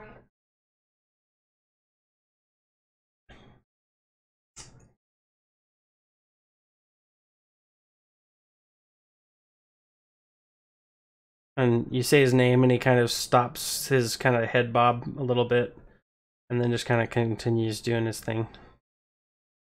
Looking around. Is Miss Thomas over here? And Thomas, I tip up the shield so he can at least see his feet or something. At which point you hear a squeak, and he pulls it back down. It's such a nice day. You two boys should play something. There's gotta be something you guys enjoy doing, eh? I like to eat bugs. That's different. But do you like playing hide and seek or trying to find the bugs? Hide and seek's silly game. It's fun. Well, maybe like to find certain types of bugs. Sometimes they're shiny.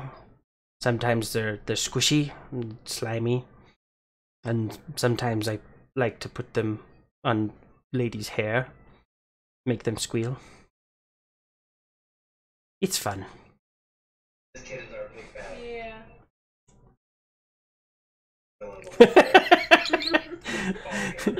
A 6-year-old kid. He's the big bad.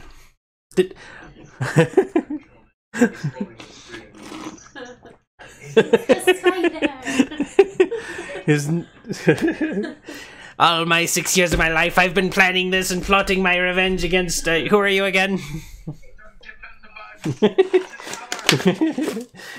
Just like on Naruto.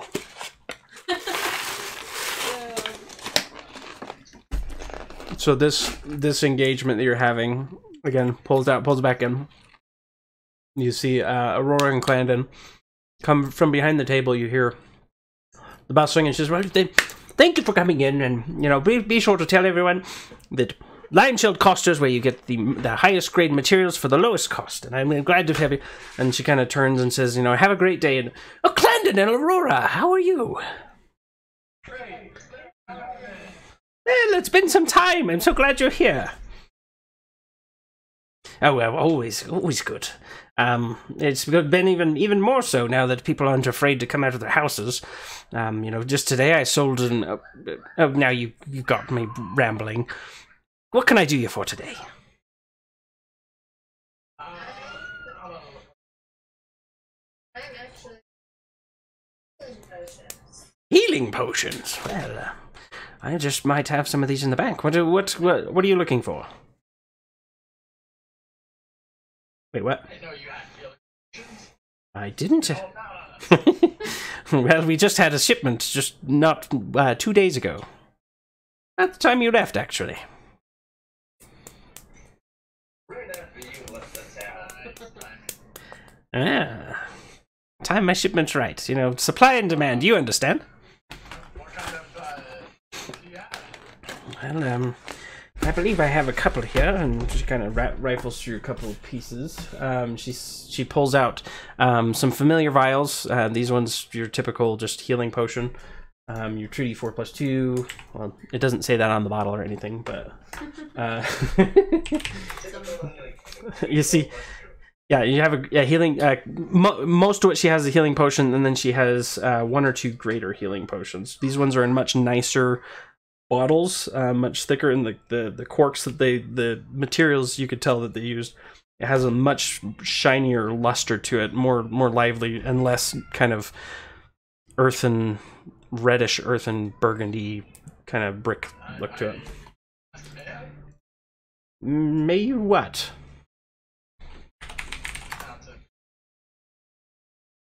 Oh yes, yes. Just be very careful. It's very expensive.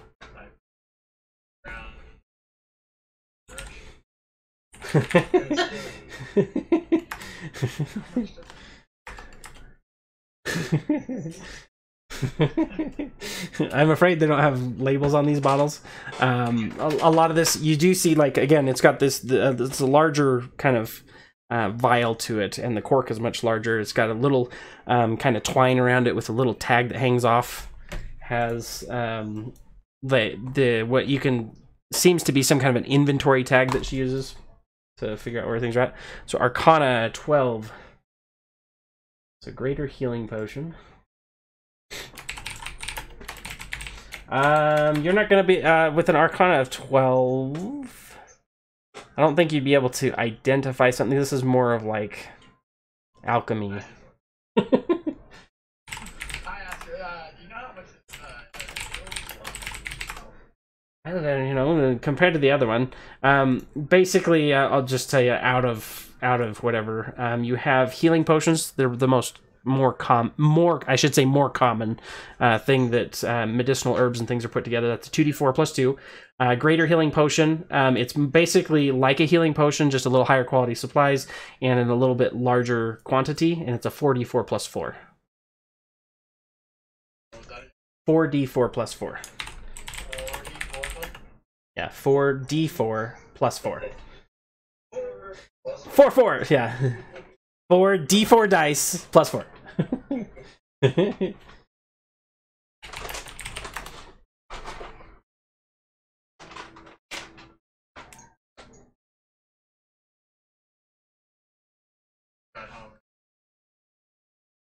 Oh, you're good.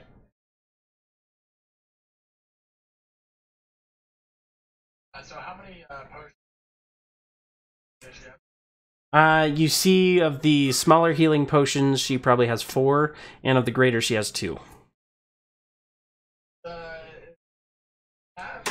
Well, this is again, we don't deal much here. Sister Grail typically administers much of the healing needed in the town, so these are more of just in case, you know, in the mine, a quick shot need a pick me up. Fair enough. I will say, you know, quite a few potions ourselves, so we did find one. Oh. Duly noted. I will put that on my next ledger to bring in a new shipment with a few added for my favorite customers. You see. And how much are 50 gold per healing potion and 100 gold per greater. But for you, I will give them to you for what did we agree? I think it was a 10% discount.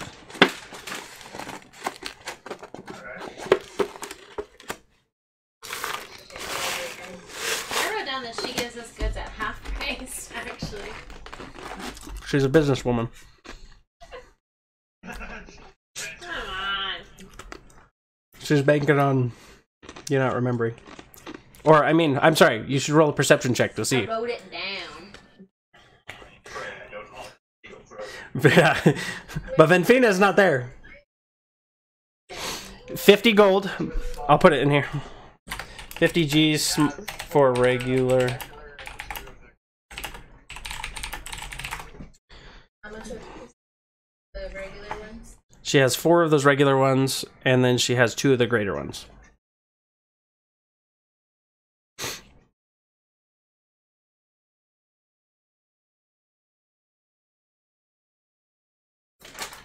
And she's offering to you 10% discount.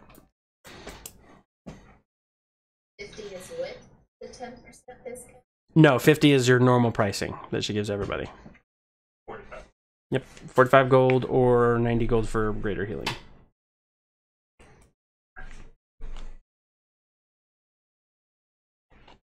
I must say, since you guys have come in town, where you know the everything's been a bustle, and I heard that you had a dragon's head, and she just kind of, at this point, she's kind of continuing the conversation. We just got back from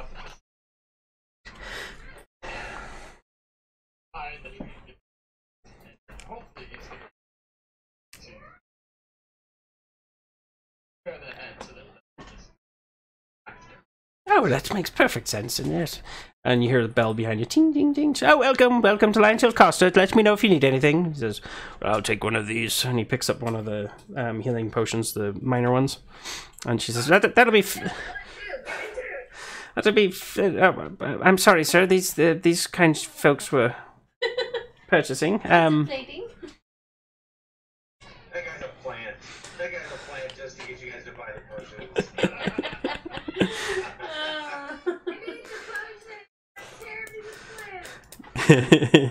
So, how,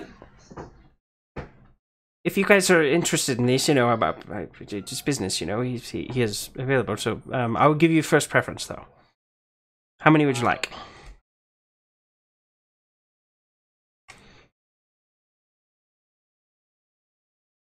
Hear me now. Yes. I'll take 2 regular. Oh, okay. That will be on our agreed upon price. She looks at the other guy and looks at you and kind of nods. Okay. You see her quickly just like kind of glance down and throws it in her pocket. And thank you for doing business. And for you, Master Clandon, is there anything? let's take one Okay. of The regular? Oh, perfect. There you go.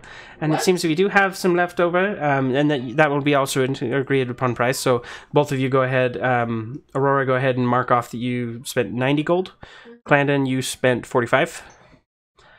So she puts it in her bag and she says, thank you for doing business. And one moment, and sir, you wanted one of these? And so she kind of does that, and it'll be 50 gold. Thank you. She takes all the gold and puts it in her pouch. And remember, tell people that come to Lionshell Costa. before we leave, I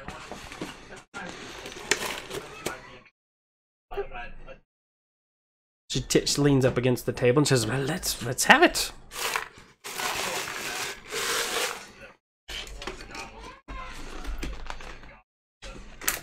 Okay. Well, one moment. And so she pulls out a jeweler's monocle.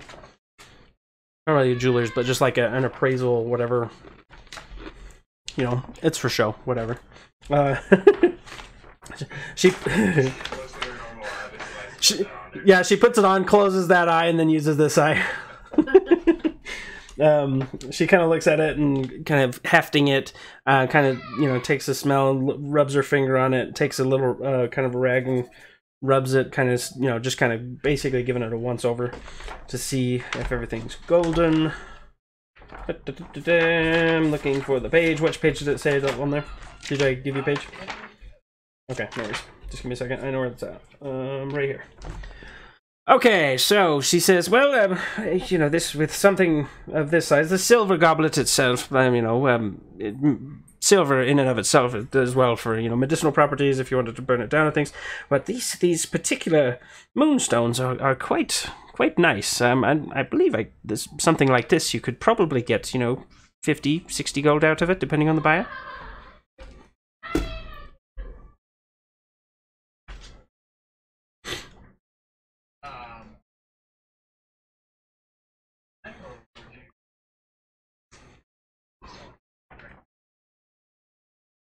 Well, I must ask. I do make it a point to know where my wares come from. Where did you procure such an item? The same thing happened as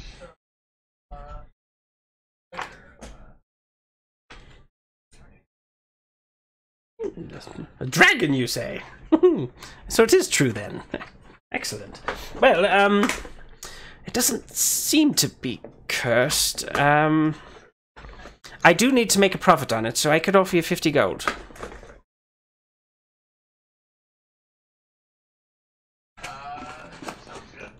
Excellent. And so she pulls out coins that counts out 50 gold, just hands it back to you, and that'll be great. And so she takes the single goblet and kind of sets it on things. Anything else I can help you with? that's it for now.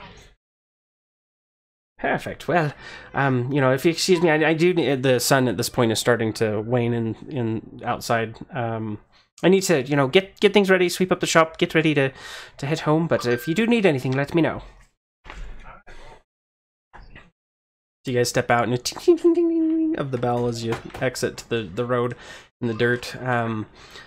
And again, you're seeing that kind of dusk type space to it. So at this point, the camera pans over to Roland. So I'm walking with the farm. Okay. I'm Okay. So at this point, you see little gal. At this point, it's a female halfling. So she's walking around, and you see that she's in kind of farmer's garb. At this point, she's kind of lurking kind of in her field, seems to be coming back up to her house with a rucksack, what seems to be like maybe turnips or something. Yeah. so I'm going to say, because I do know halfway. They'll say in her language, You see her ears perk up, and she's like, "Oh, there's something that's a delight to my ears. Oh, I haven't met your acquaintance. What might be your name here? My name's Colleen." you can call me Roland. I'm going on. I'm in Strider. Strider. Well, I do believe there's a man that just came into town a few weeks ago and called by that name. He's just over here. He keeps to himself a lot. Kind of. And so right now she's pointing basically from where you're standing. She points up here to the north to this little house. It seems to be that cottage. Kind of it's not as bright red as she kind of described. It's more kind of like terracotta that's peeling up on the edges. So I smile. Thank you very much. Yes, absolutely. And you hear her kind of calling, "Cop! It's time for dinner! Wash up!" And all this in halfling. I'll go ahead and head over to Strider's house. Okay. So you go ahead and you head up. You knock on the door. The windows are again this hitting kind of in the dusk type area of the day. You see a small plume of smoke coming up from the chimney. There's no lights in the house, and as you kind of knock, no reply. Try one more time. Strider. Mr. Strider? You hear kind of a shuffling sound inside of the house, but no one comes to the door or kind of answers at this point. It's just you're hearing movement inside, but you're not really hearing much. I'm going to go ahead and check the door. Okay. The door is currently locked. So you hear again more just kind of movement inside. Is there a window? There is a window. It has kind of those plantation shutters. So I can't. You can kind of see into it, but inside it's dark. They're not able to glean much with the kind of the dusk settling behind you.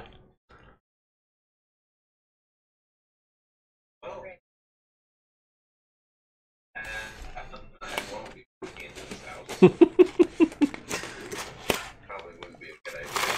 So I'm gonna go turn around and I'm actually gonna walk back to the elderly farm. Okay. And walk back up to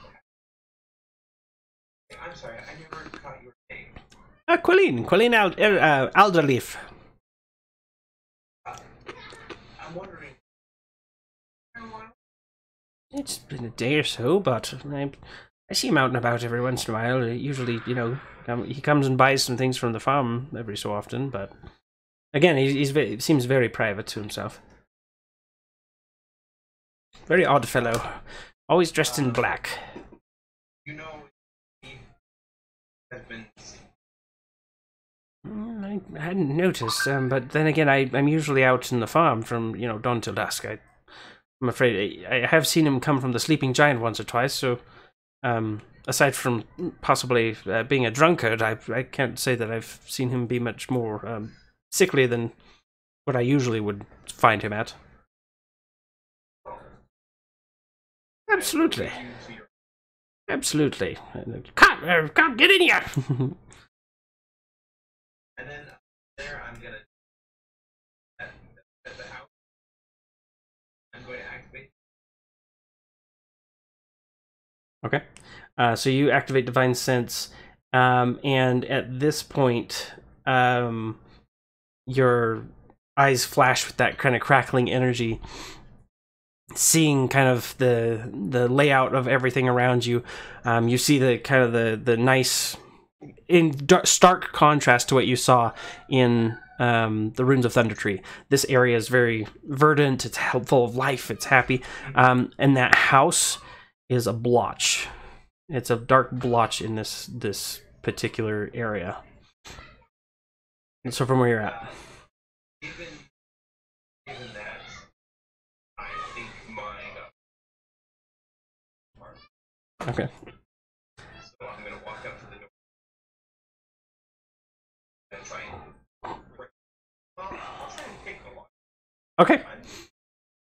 Okay, yeah. Yeah, you'd know the inner workings of tinkering things. Go ahead and roll me a sleight of hand check.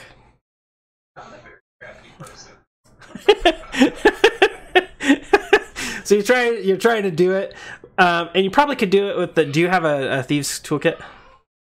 Probably not. Okay, so at this point you're kind of trying to use the tine of the fork on your sword to kind of jimmy it shut, and doesn't quite do it.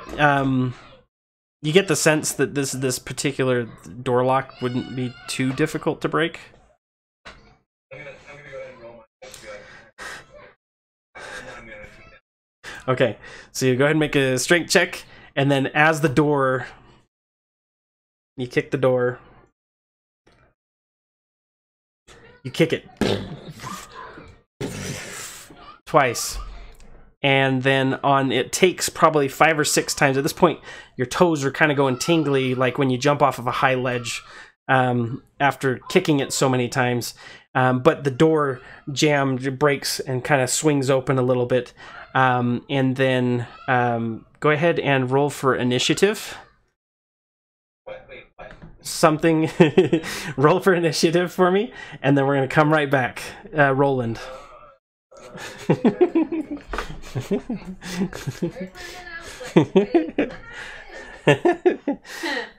Perfect. Okay, so Roland, you kick that door in, and then we've got that. I'm gonna roll this. Let's just for. Oh crap! I didn't redo this. So you got a 10. Let me remove these other ones. I gotta do them manually. Perfect. Okay, we're gonna do that. Add, and then this guy's gonna roll. Roland's gonna die. 1d20. Right, 4. Okay. I'm gonna find out. This is a 4 plus 2 is 6. Okay. Alright. So, when this is happening again, we go back. Aurora and Clandon, you're walking up. You see Venfina sitting with these young boys. A little boy that's kind of hidden behind her shield. Venfina, roll me a perception check.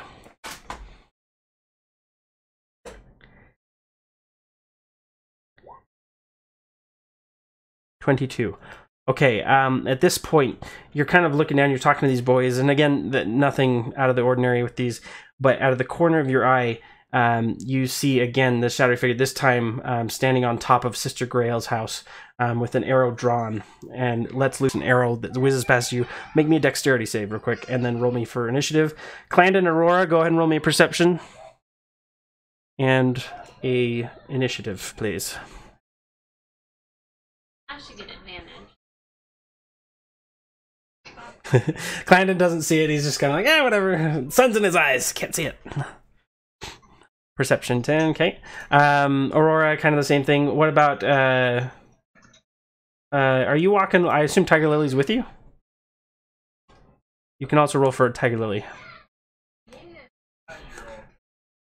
Natural 20.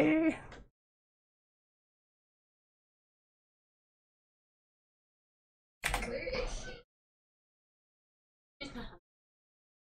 she? Oh, here, I'll drop run real quick. You're correct. Ba ba ba ba ba. Tiger Lily. She also needs to have her health refreshed because they're long rest. Make sure that you did mark off you got a long rest. So if you had any spells expended and stuff, you should be good. Good. Back to normal. Yep. Seriously. No more points of exhaustions or any of that stuff. Okay. So everybody rolled. We got those two. I need to roll. That was the roll for me. 18 plus. That's a 20. Tiger Lily 21. Okay, so we got everything. Clan and Aurora, Tiger Lily, Venfina, Roland. Do I get advantage on my dexterity? Advantage on your dex save. Because you rolled so high. Perception. I'll allow it, yeah, because you rolled so high in your perception, you would have had just enough time, and plus you had your shield out, so I will allow the. Okay, perfect. Dex save. So at this point, the arrow, as it's flying at you, you bring up your shield just in time, and the little boy, kind of thinking that you're, doing whatever, kind of squeaks a little bit and pulls down on the shield, but you forcefully just rip the shield out of his arms. He kind of falls to the ground a little bit, and then the arrow glances off your shield. At this point, so Roland, everybody else is on there. We're good. Okay, so now we are in fighting. I'm gonna go and do the descending order, and let's do a quick roll for these other fools. Yikes! In the dark of the night. Dude.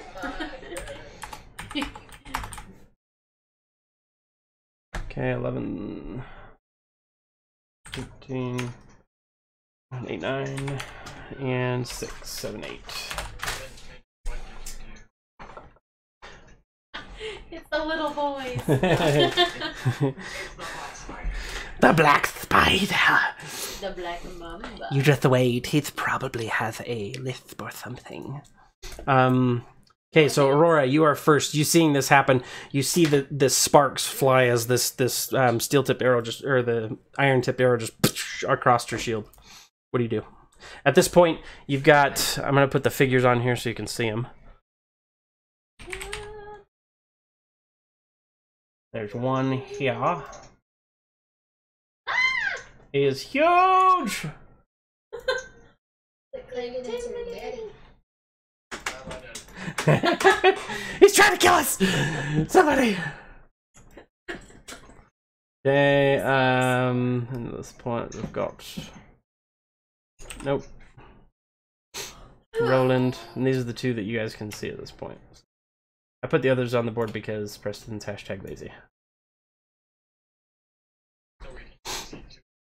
Correct.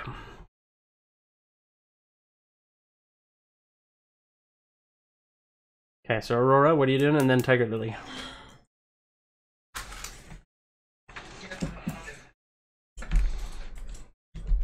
I didn't mean to click that twice. That's okay. We'll take the first one, and this is going to be here. Goes fire, and it does hit. Go and roll for damage.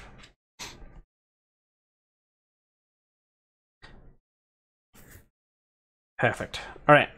So 7 piercing damage on the first one. So, and this is the guy. Which one? I assume you're shooting the one you can see at the top on the rooftop of Sister Grail's. Okay. 7. Okay. So you see, again in the lamplight, starting to get on the thing. You hear the arrow loose and the tang, and there's kind of like this subtle silence, but then you hear another as it hits, and kind of a grunting sound. Some of the kids in the thing are trying to figure out what's going on. One of them sees an arrow, and, oh, look at that, dude, let's pick it up, and start playing around. What's Tiger Lily doing? Why is her house Her house is 2 stories. 1 story? Yeah, it's a 2-story house. So each level, these ones aren't like super lofty, but you're probably looking about 8-foot ceilings inside. So it's probably about 16 feet, and then the apex of the roof where he's standing, probably about 25 feet in the air.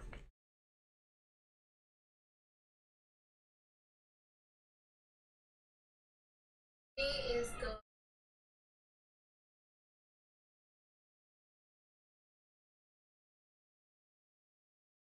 Okay. I don't think.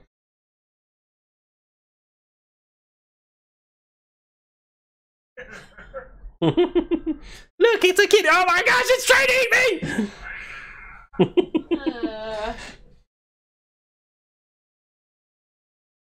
How far away is she? From where you guys are at standing, let's see, 10 feet, 20, you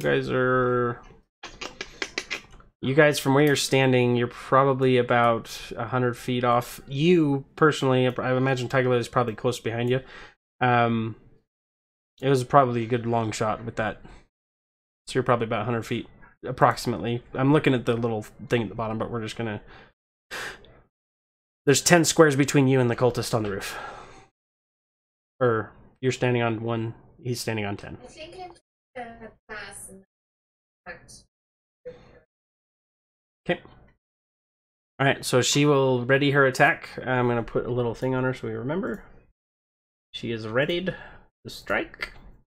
Alright, so next, the guy that is going back to where Roland is. Roland, as soon as you kind of push the door in, you see just like a flash of you're not really sure what, coming flying at you from out of the door. But you gather your wits enough to see a dark cloaked figure with a mask with many tines coming off of the front of it. And he swings at you with a scimitar. 12, does it hit? No, a 12 does not. So you kick the door in as it swings, you just see a blinding blur as a scimitar coming down in this cold black steel hits the ground and rings loudly. Again, he was trying to hit you, but you're just out of the way. At this point, how do you react? I guess from him, he's kind of like looking at you like, that was supposed to work. At this point, he doesn't seem to respond to the name, but you do hear some groaning somewhere in the house. Sorry, you say that again. You hear some groaning, not from this particular person in front of you, but you do hear some groaning in the house behind him somewhere. Okay, I'll narrow my eyes and get my weapon and start pulling. Okay, perfect.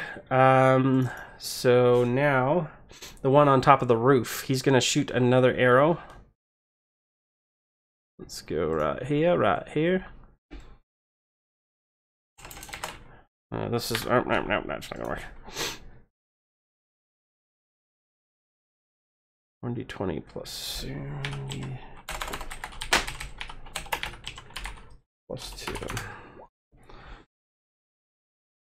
This time he's gonna fire another shot. This time over towards Aurora using his longbow as a 15 hit.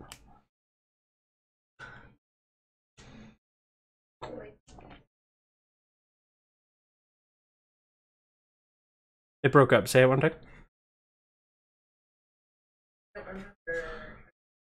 It's your AC. Your AC. So if you look at your Yes.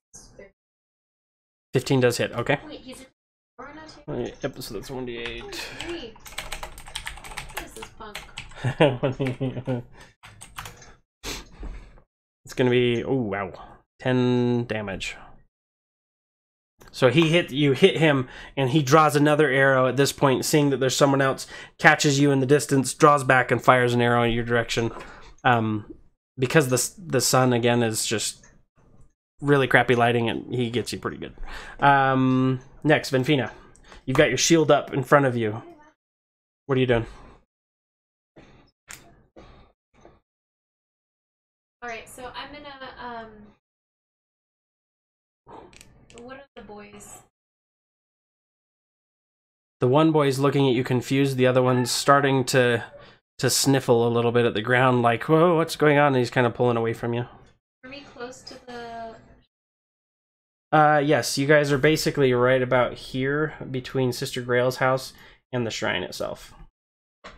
Not quite on her porch, not quite Okay. in So the shrine. I tell the boys to pray and hide. Oh, shrine. I want to call it a well every time. So the one boy looks at you kind of confused. Do a persuasion check for me, please. With disadvantage on this particular one, because you just kind of dropped him on the ground.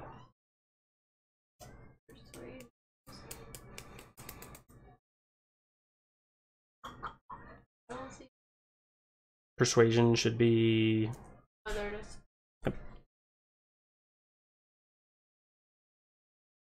The boys are at this point a little bit frightened. They're not sure. So you kind of give them this command a little more sternly, and you just see this kind of look of like, I don't know what's going on. So they're more backing away from you.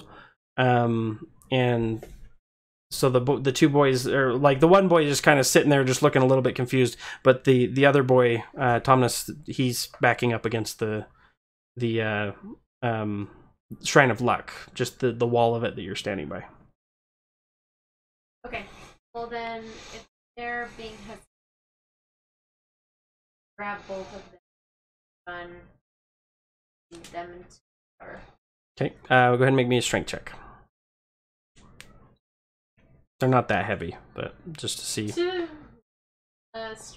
save? No. Just a strength check. Because you're basically running up, picking them up, and seeing if you can haul them and not drop your shield and that kind of stuff.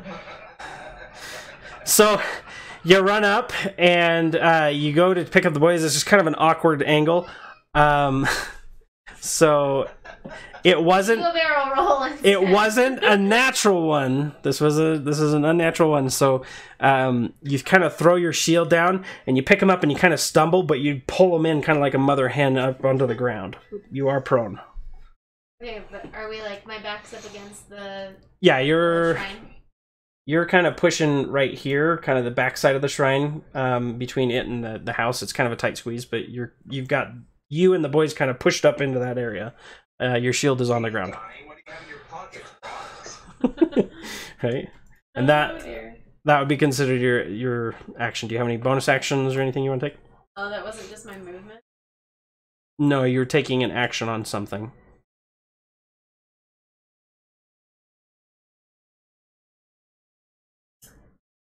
Yes, actually. The boys are safe. You're kind of body blocking them, but yeah. If they were to shoot you from behind, you look like a porcupine with stuff sticking out of your butt. But can I reach shield?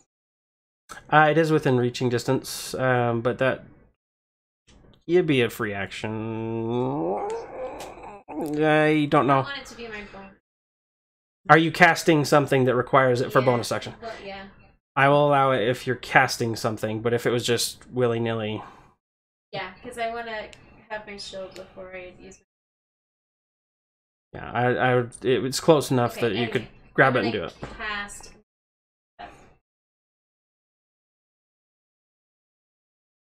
Autumn. Okay. You're in autumn. You last time were winter, weren't you? Yes. Okay. I'll just have to make sure to try and keep track of. I mean, when It that takes happens. a long- No, takes it's a long time it's to change. it's every long rest, but I'm just trying to keep myself aware of it, so we know what season it is before we get into that kind of stuff. But go ahead. So you're in autumn. What are you doing? I'm going to Misty. Okay. Let's see. Now, what's the range on that? 30 feet? 60 feet? You'll be able to make it to just on the edge of the building. He's up on the apex of it. Okay, so you're up on the rooftop now? Yeah, and when I get up there, up to 2 of my choice, 10 feet. Armed. So you are your companion. Okay, wisdom saving throw. That's just part of my Misty Oops. step now. Ignore that. It's the first one. And this guy, you get the sense that this guy is pretty battle hardened. And there's something about him that this charm doesn't quite take effect. You see it doesn't even wash over him. He doesn't seem affected at all.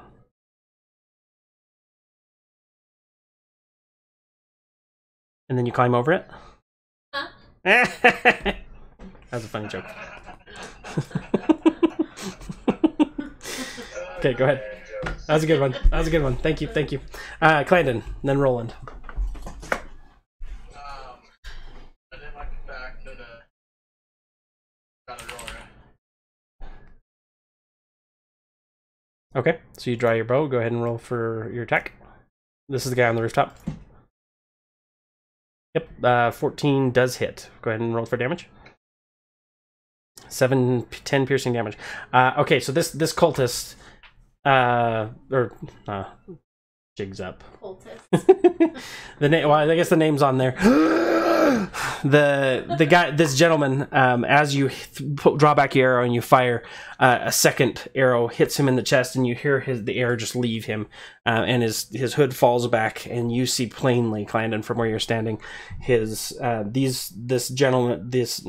this personage from your dream, standing, or one of them standing in front of you, as he kind of stumbles back and falls and tumbles off the back of the building and hits the ground behind.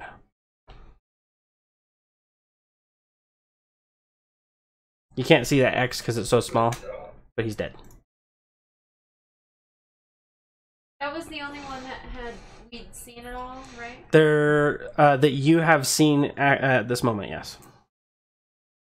And I yelled, "Careful, there's not more."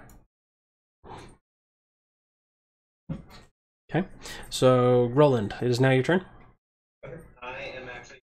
So I pull my weapon. Okay. I hit against this. Okay. It makes a ringing sound, and as it does, it just gets in that white lightning that Hey, you guys my okay? radiant. I am using Can you bring me some crayons? affinity as what is called sacred weapon. So as an action, I can view one weapon that I'm holding energy, and for 1 minute I have my fire attack rolls made with it. Also, bright light with it. Okay. Then magical. Okay. And that's my action. And then as my bonus action, as I hit the sword against the hilt, a gear spins up past Okay. on myself, Okay. which a shimmering film appears around a voice, and they get a bonus to each. All right. So I'm gonna go ahead and put a there for you, so we can see it. All right. Okay. So at this point, he sees this again. He kind of pulls back a little bit, sneers, and readies his weapon. No, not saying anything at this point, but you can see kind of the you can't really even see it, the glint of his eyes through these little tiny peering holes. And this is for those of everyone else that hasn't had this figure. And then for my move action, I do get out the door. Okay. You block the door. Perfect. I missed it. All players. This is what you're seeing at this point. There's a heart. Total players. Terrific. So these are essentially the figures that you're seeing. So you block the door. At this point, he can't move anywhere. Now what we have, you see at this point a figure right here, over here by Aurora. Someone come crest around the side of the building, and just quickly he's thrusting his as you just got done taking that shot. He thrusts at you to try and see if he can get a lucky shot from you. Does a natural 1 hit. So he kind of goes at it, and at this point, as he kind of goes through, you have your bow up, and the scimitar goes between you and the bow, and you just see a blade come through. So you're able to flip your arm down and knock the scimitar from his hands. So basically using the bowstring and the bow, you just flap. Do this in one fluid motion. He kind of looks stunned a little bit and kind of steps back, looking at you a little bit expectantly. It is his turn. Next one. You see Clandon coming from the opposite side near the Townmaster's Hall. A figure shoots at you using the longbow. Roll 1d8 plus 2. Oh, sorry, ignore that. Roll 1d20. That's the damage if it hits. Does a 12 plus 2, 14 hit?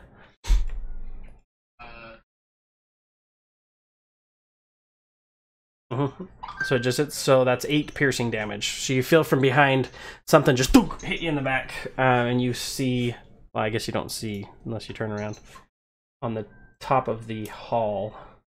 He's huge! A giant! Giant bow.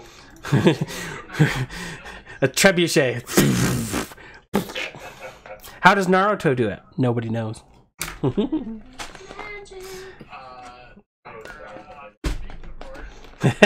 Right. Right. Doesn't know it. And then the last one at this point, when you see coming around underneath you, Benfina. Underneath me.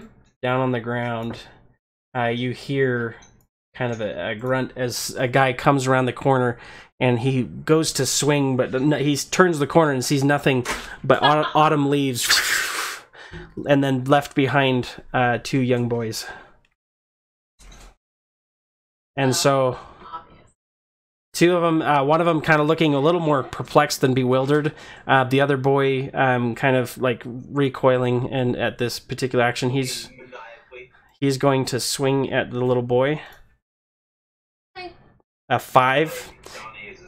Yeah, he swing at Tomness. That's a 5. He misses, so he's again, the kid's afraid, so he kind of ducks back instinctively and kind of recoils back in there.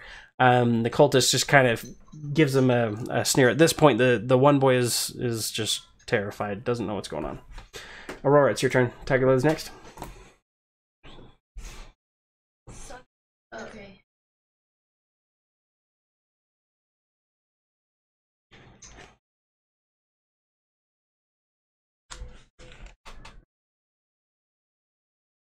Okay, go ahead and make your attack.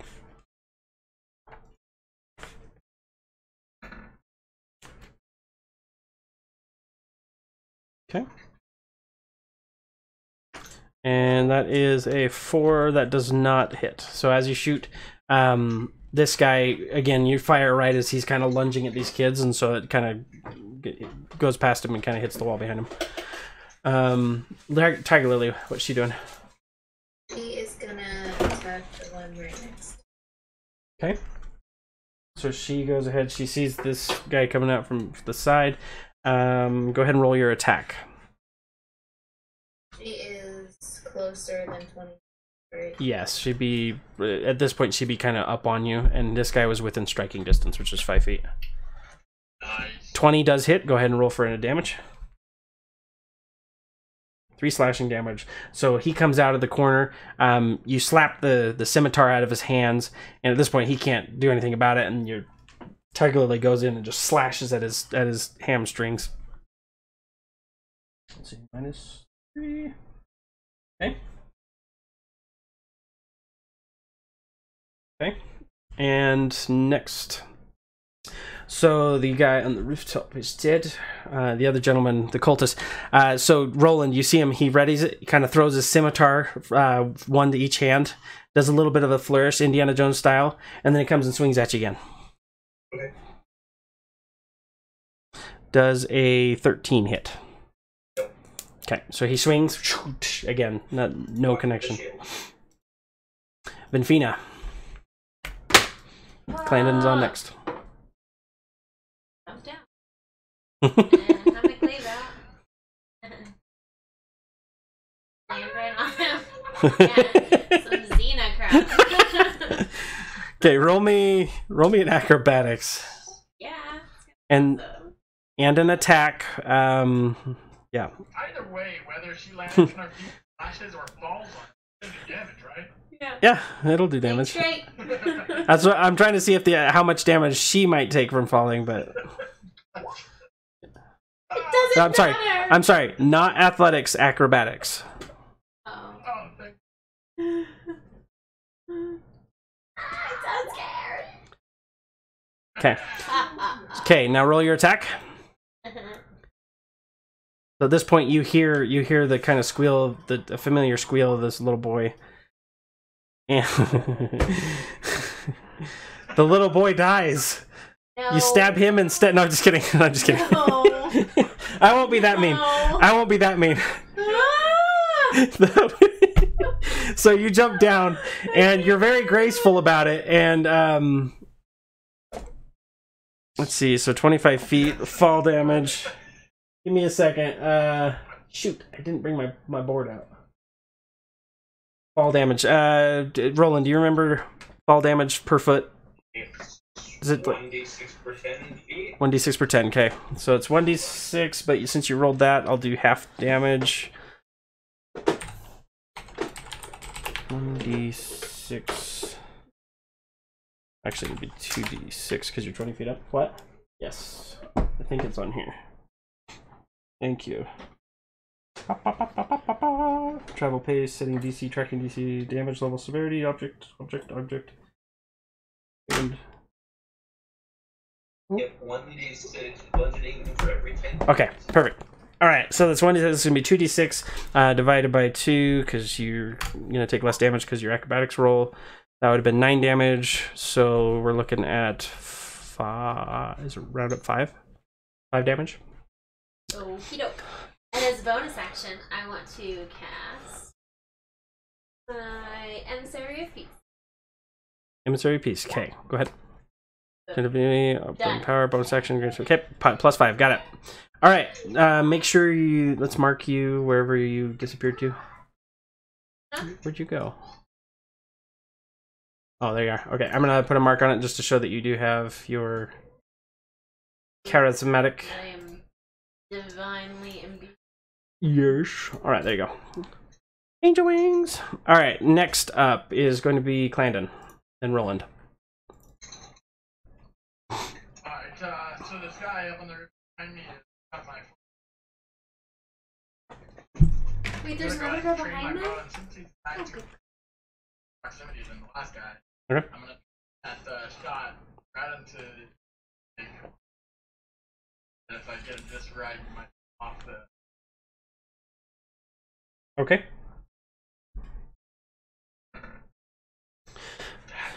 2. So you fire, and he kind of Got a 7. he ducks. I'm sorry, yeah, 7. He ducks back down under as the arrow comes flying up. Makes no effect. You hear the clatter as it kind of hits somewhere behind the townmaster's hall.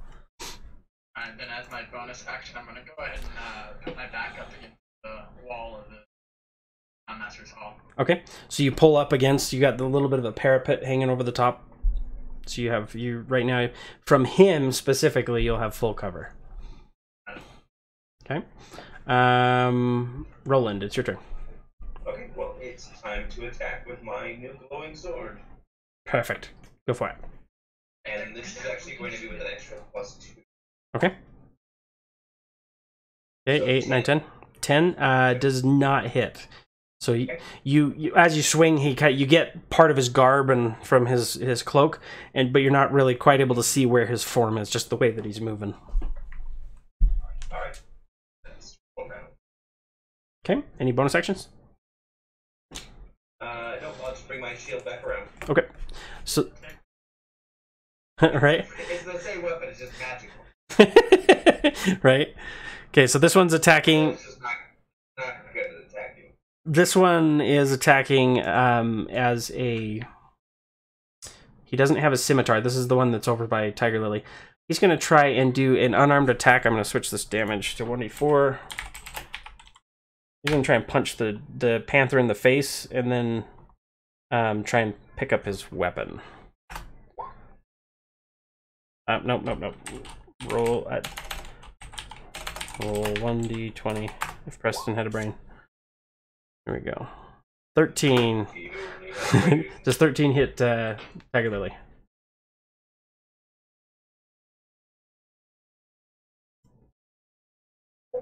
Okay, so it does hit. So she takes 4 bludgeoning damage as he just punches her in the nose. Just pop! Get her some. That's her armor. So she does this kind of like through her nose for a bit. Kind of gets all swollen. And then at this point he scoops up his scimitar and then pulls himself and looks at you and readies for the next attack. Next one is going to be over here at the town hall. He is going to make sure I don't have these out of order.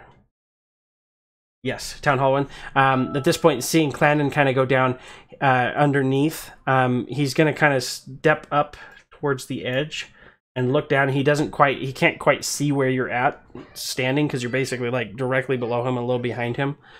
So he's going to go ahead and take a shot at Tiger Lily.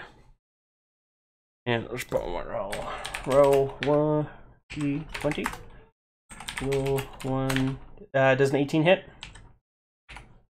Yes. 1d8 plus 2. That's 9.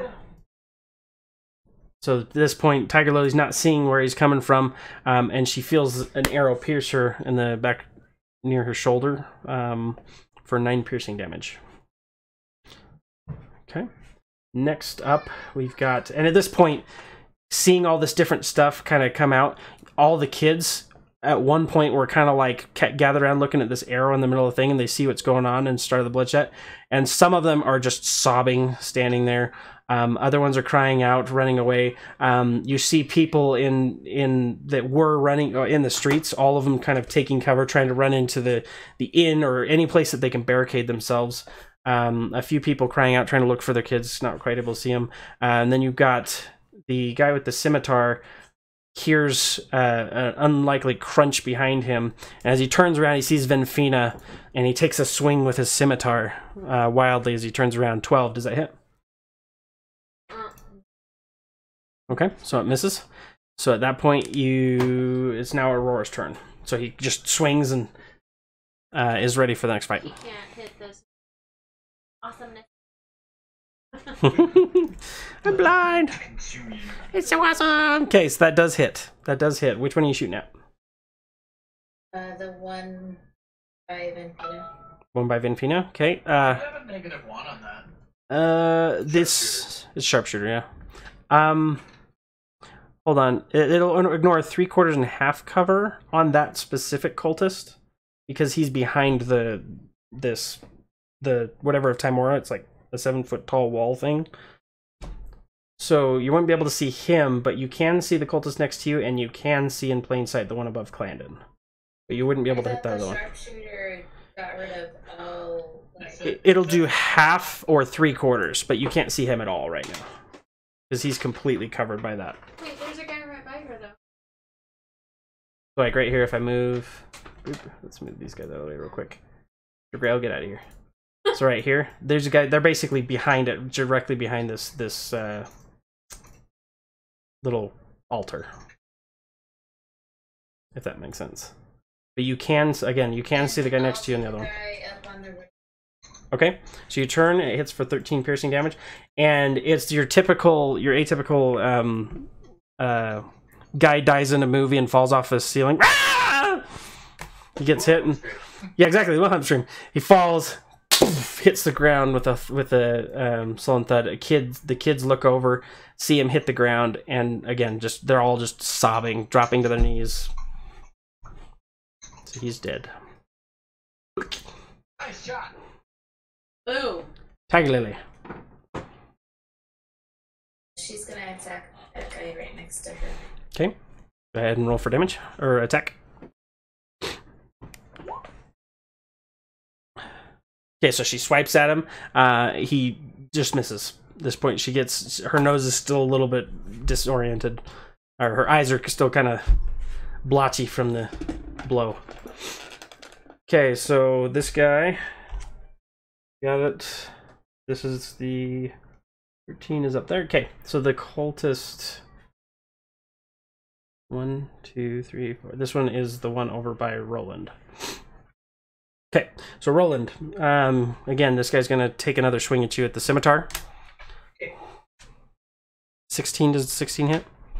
Okay, so again, he's just swinging, and he's getting a little more frantic at this point because he's very deft with this blade, but you're confidently just ding. Gonda's with you. Ding. Yes. Then Fina. Yeah, it's gonna be really hard. Alright, so dude by me was shot and he's dead, yeah? No. Oh, and he died. No, he was behind. You both of you are behind the Shrine of Luck. Same with those two little boys. Alright, well, ready on with my glaive again. Okay. Actually, just kidding. Not much. I'm gonna channel divinity. I'm gonna try and make him just stop with my talking. Okay, go ahead.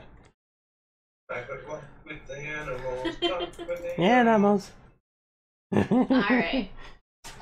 Whoa. Okay, so is he 5 feet?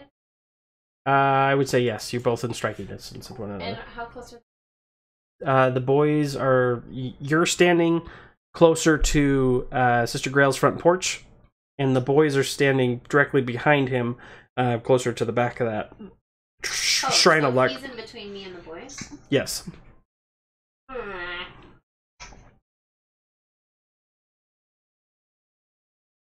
Whatever, whatever your beat is with handle this. Let's take this somewhere else. Don't need to handle this with violence. Let's stop all this fighting. I don't want any of these kids getting hurt. Yeah, roll me a persuasion with normal. 17. Okay. Well, then it just has the +5, right? Yes, and then it's +5 on top of that. Yep. So at this point, you kind of see him. At this point, you see you've shaken his resolve a little bit. You don't get the sense from this guy. This guy lives, eats, and breathes evil, but you get the sense that maybe you found a new recruit to this profession.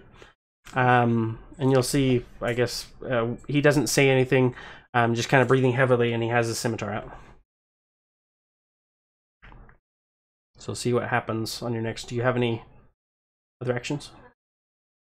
I just would like to try and step around him, put myself in between him and the boys. Okay, so you're sidestepping him? Kind of slowly. Unless there's room where I don't have to get close to him. Well, you're in striking distance, so if you leave the striking distance, he's going to attack you, but... Alright, whatever. Okay. Okay, so you're basically kind of circling one another, and you're probably able to get the boys 3/4 cover before he takes a much more aggressive stance, seeing what you're trying to do. Clandon, it's your turn. Roland's next. So the guy by From where you guys are at, yes. Ben, It's on the right side where you're at. There's a building, and then there's the shrine with a little alleyway, I guess you could say, right behind it. But they're really close to each other. You can't see them from there. What's the distance between me and the guy, Tiger Lily? I'd say, so if this guy was 100 feet, it's probably 50 or 60 feet away from you. Okay.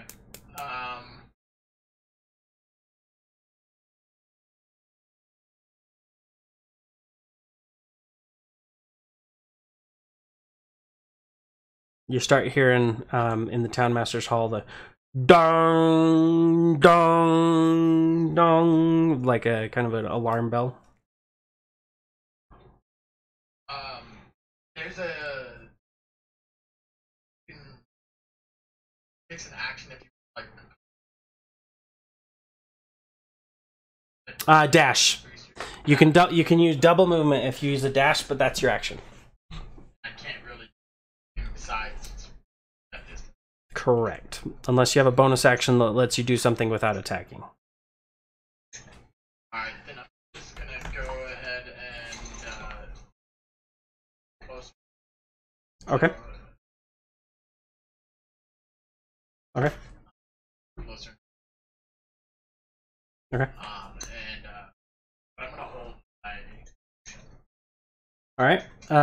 So you hold your action. What is the trigger? If he goes to attack someone. Okay. So if he tries to attack anyone, you will trigger and shoot him with your bow. Okay. Got it. Roland, it's your turn. Alright, let's try this again.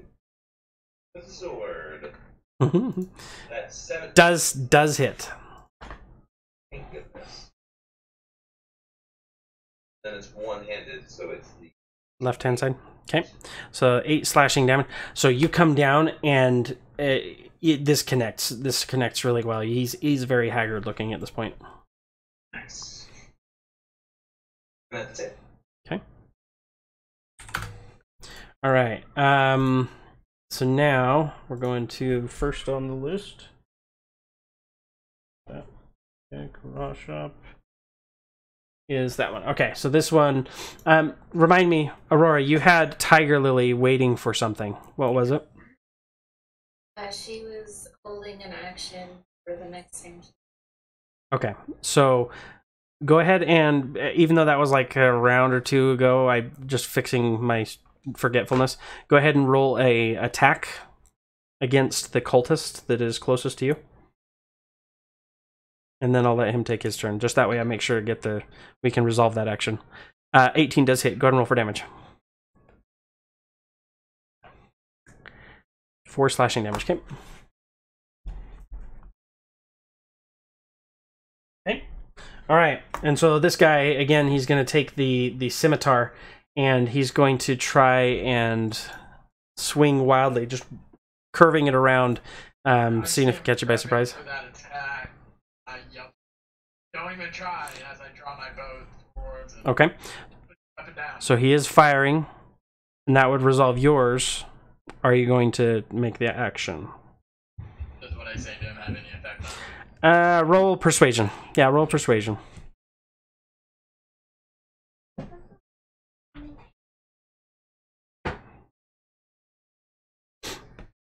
He doesn't seem to have any effect on him. He's a cold-blooded killer, as far as you can tell. Okay, go ahead and roll for damage or attack. 15 hits. Go ahead and roll for damage. 5 piercing damage. Okay, so you see as he's going in for this attack and swinging hard, your arrow at this point, because you rolled a 9, he swings, and you get the sense this might have dealt a mortal wound to Tiger Lily as it just swings past wildly, and you see him just kind of crumple and fall to the ground. He's down for the count. At this point, again, you hear the bells ringing, and you hear the large doors of the Townmaster's Hall as you see Gundren and Sildar coming out in their knight liveries, but armed with their normal weaponry. He's sleeping. There you go. He's sleepwalking. Yeah. I live for battle. What? Welcome to the Night's Grey.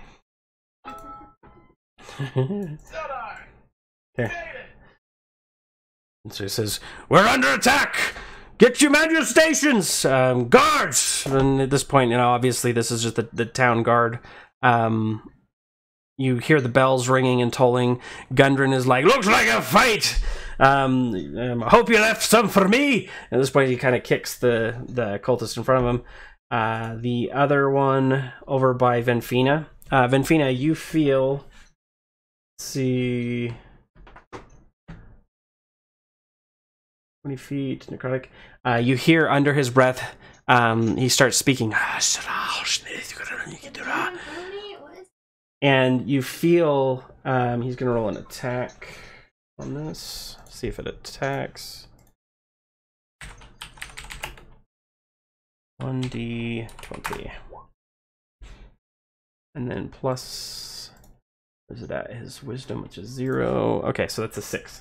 So it does not hit. But you feel below you, you feel these grasping astral, ghastly ghost hands start clawing at your feet. But your, you know, piousness to your deity seems to be deflecting this blow. You. Dang paladins. Are they just Right? Alright, it's Aurora's turn, then Tiger Lily. At this point, you guys are aware of just one more, aside from the one Roland's fighting, but you guys aren't really together at that point.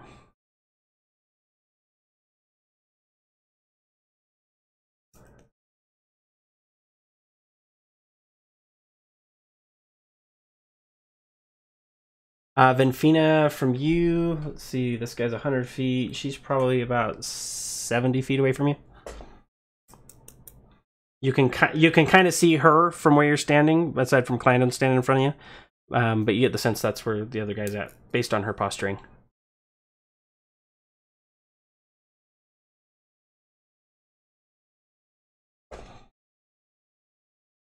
Okay.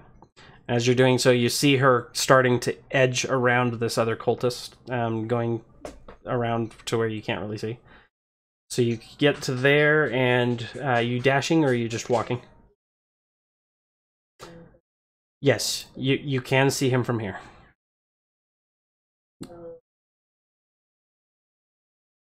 Okay, so as he's going, doing this incantation, you go ahead and loose your arrow. Sharpshooter hits. Roll for damage, which is ridiculous because it's got +10. I've never seen it. I've never seen an arrow make someone's head explode like a firecracker in a watermelon. But this is one of those moments where you shoot the arrow and the guy just falls to the ground. And you hear the screams of these little boys. Ah! But then you hear the odd sound.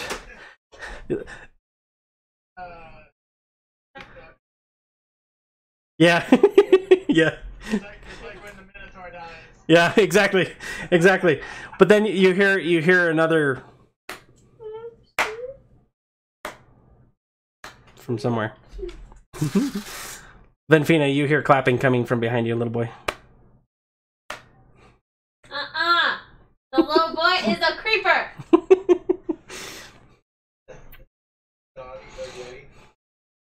Right? Alright. Yeah, they're doing much better. Ish. So let's see, we got that now it is so Tiger Lily, at this point she's not really seeing anybody. Gundren and Scylla are just kind of looking around, figuring out what's going on. You see a couple of the town's guards coming from up near the northern border of the town, some of them coming from the southern border, coming together, trying to figure out what the heck is happening. Does Tiger Lily do anything at this point? Knowing if they're more or not, I'm gonna send her to start. Yeah. Okay. So she goes ahead and she's going to basically be patrol action. Each turn, what I'll have you do is just, I don't think there's an official ruling on this, just have her roll a perception check. Okay. And she can do so with advantage because I think she's got heightened sense of smell and all that other crap. So she's patrolling, and she'll take her normal movement for each roll or each turn. So this cultist standing in front of you, Roland. You for the first time hear him speak under his breath, and he can say, "I can feel the Dark Lord's influence on you. You have walked in his pathways. You have not been worthy. You, and he's gonna swing at you with a scimitar in a desperate attempt, and two natural ones. As he swings at you, he basically falls on your sword. He's gonna basically swing at you, and because he's just so haggard, and he says, as he kind of pulls your sword and kind of pulls it in his stomach, he says, "Master, I come bearing great news," and he forces your blade into his chest. You get the sense as his lifeblood is pouring from him, he sputters a little bit and falls for good.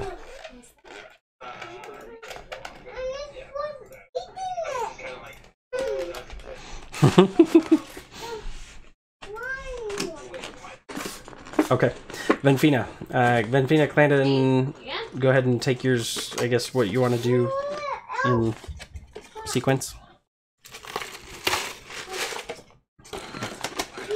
As far as you know.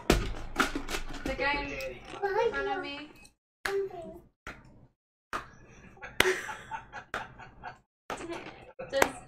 I'm gonna turn to Danny.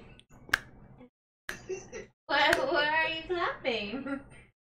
His head looks like an awful lot like when you squish a bug. Okay, and I'm going to cast. And Tomlin is just at this point, he's just like ghostly white and just like falling into shock. Kids. All right, I'm gonna do a divine sense. Okay, go ahead and roll. You are looking for evil. Just You're looking for anything specific? yeah, in this area, just gonna see if I sense anything. You feel where these particular corpses are, not really lingering, but a quickly dissipating life force of just evil. You're not feeling anything in the immediate vicinity that is directly evil. You believe, at least at the moment, that you have dispatched of whatever it was that was assailing you guys. What he did today? Huh? Picked up all of the dead skin on his. What about Danny? So the kid, you get the sense again. He beats to the sound of his own drum. He's not. What normally, like, it's not really sociopathic, but it's just like a very mute curiosity of how this plays out, or just how interesting it is. It doesn't really sink into him.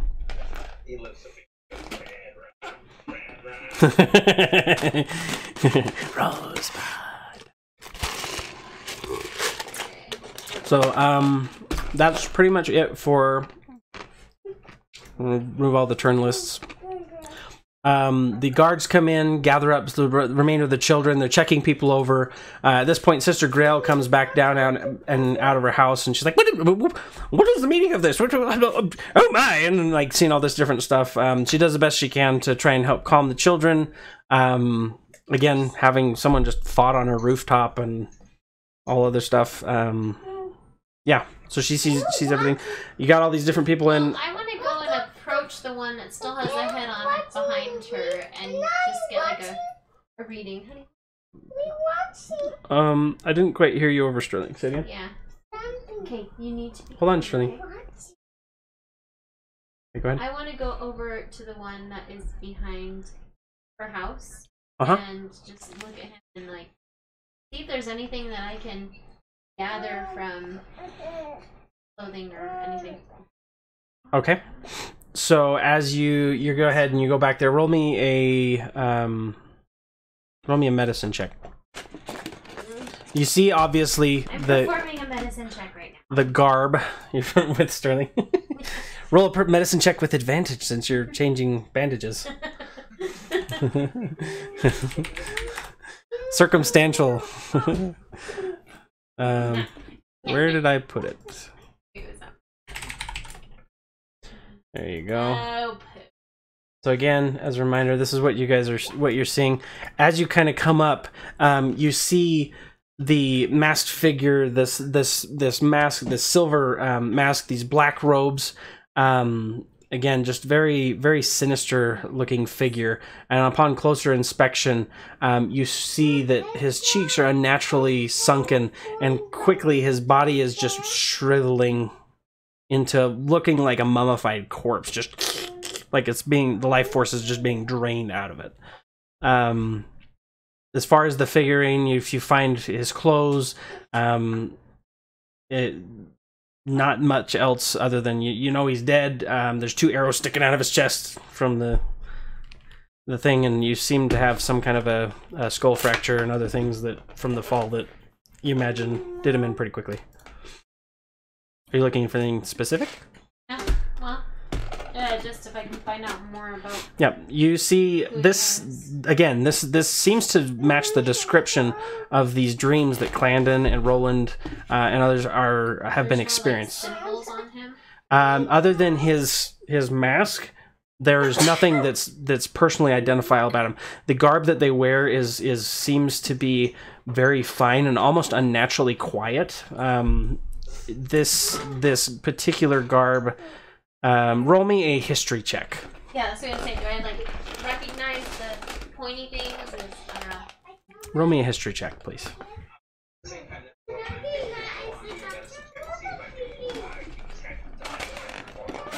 Okay. Okay. Yep. Go ahead and do both of them.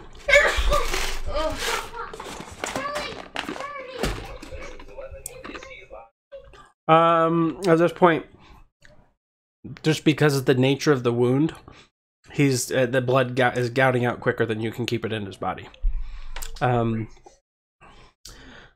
get the sense you might be able to do some kind of help to him, but as you kind of go to do your incantation, as you try to go to do your incantation to try and either revive him or keep him, to give him that kind of sustenance, again, you see the same thing, this unnatural shriveling of his face, almost like he's being embalmed over a very short period of time. Just, and you see the cheekbones poking out unnaturally, his teeth are just...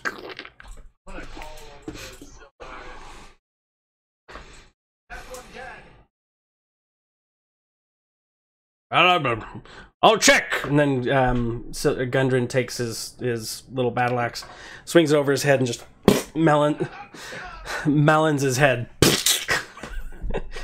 Yep, he's dead. He's quite dead. Sildar is over here, just like Gundren. The children. The children.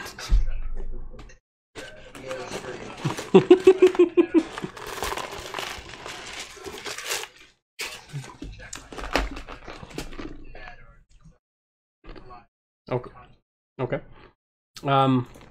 As far as everything that's here, everything, say you're getting the same thing as the others. Just this withering effect.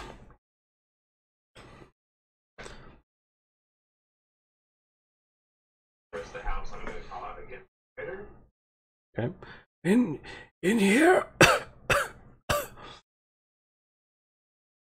Okay, so you kind of come in the room. It's a very modest living. It's a single bedroom, like studio type apartment sort of house with a fireplace, little kettle, small table, single chair. You see him kind of heaped up on the ground, and again he's dressed kind of greasy, I guess is the word. Seems like your typical kind of drunk. Again, his face is sunken. He seems to be bleeding a little bit out of his side. He looks like he's had better days. But he is breathing. He says, "They attacked me. I don't know what happened. Who are you?" I'm Roland, the acolyte of the gods. Oh, thank Timora, you're here. Thank Timora. Not that god, but Oh, fair enough. Go ahead and lay on. Okay. So you see he kind of looks a little bewildered in amazement as the magic kind of takes effect and his wound seals up a little. He says, "Oh, thank you." I don't. He came to my house and I don't remember quite much, but I think I was sleeping and when I awoke, he was standing there over me and all I could feel was just my life force being drawn from my bones. Go ahead and cast. Okay. I Go. want to see if this is it blowing around. Yep. So you. Last use. Perfect. So you're looking at him. You see the same thing that you saw with some of the others, with Halia. It's the same type of effects. And you see this quickly dissipating necrotic type evil leaving this area. Is leaving. No, it's not. It's not lingering on him. But again, you can tell that it's besmirched his own natural energy reserves, if you will. Again, it's like the oil on a mirror kind of thing. It's there, but you can see that it's dissipating at this point. Okay. And I kind of give him a reassuring pat on the shoulder and I say, "You're going to go. I have to go and get murdered. I'll send you along." Thank you. I cannot. Would you mind help me to my cot? Of course. Okay, so you go ahead. Takes you a total of like 2 minutes. Go ahead and do that, and you're able to leave. Make sure, yeah, and I'm on my way out the door and I'll stop. Down all the gate and that. Okay. Okay. And upon doing so, you see Point, I hear the bells, right? yeah, you would hear the dong, dong, dong. This point, they're started to die down. You see all the lights, a bunch of like people holding torches and what seems to be makeshift weaponry, kind of marching out. Some guys with pickaxes, other guys with other stuff. As you pull the mask from the guy's face, you feel this sickening, like almost like you're peeling an apricot. And the parts of his skin come off with this thing, and he kind of goes with you. But it's like dried, nasty, weird, funky, slimy, gross, withered. So you're able to get that. You go ahead and go.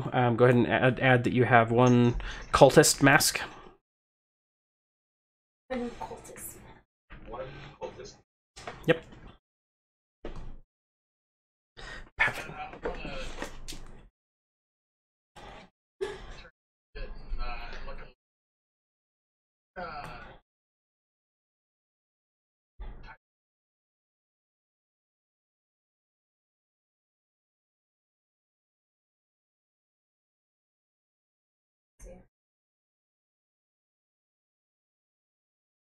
Okay. So, which direction would you have sent her off in? And then have her roll me a perception check, please.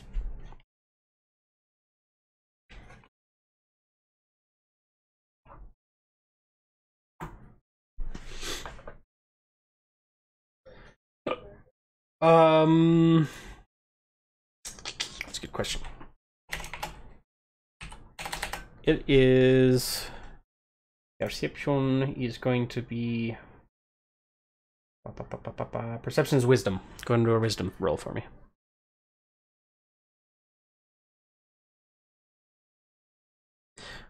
Okay, so she's getting the lingering smell, which is kind of like mixed smells, lots of different things, people moving. She smells fire. She smells the different things. She's not quite picking up any like strong presence of anything.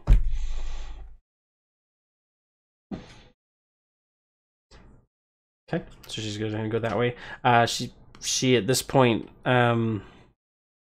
she see. I think Roland, you might be able to see her at this point.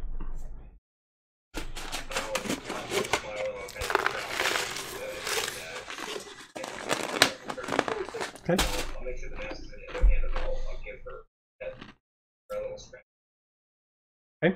I heard little but he's safe.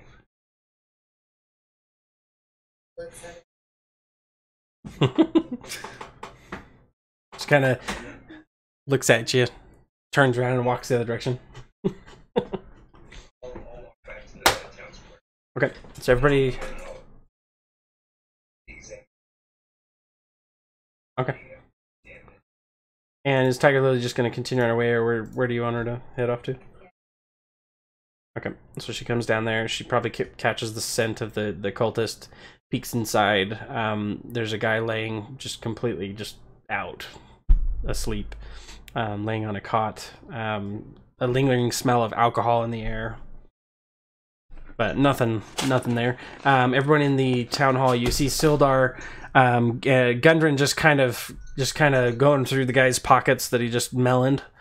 And then Sildar is just kind of directing people and saying, you know, check the front gate, do this, you know, make sure that we want to make sure nothing else, make sure people are safe, blah blah blah. And then you see people kind of coming out of their houses and stay calm, everyone. Please go back to your homes, please. You know, we're the situation. We're still figuring things out.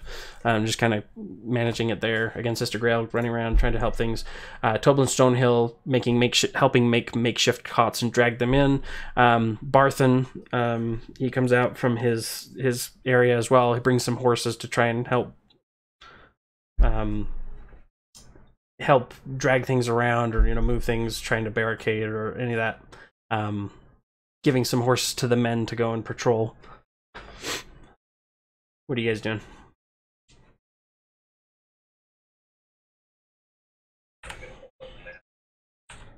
What I found.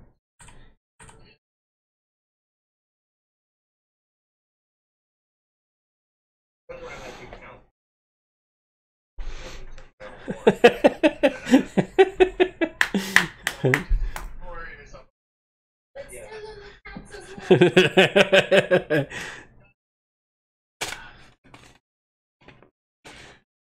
Yes, And these definitely do feel like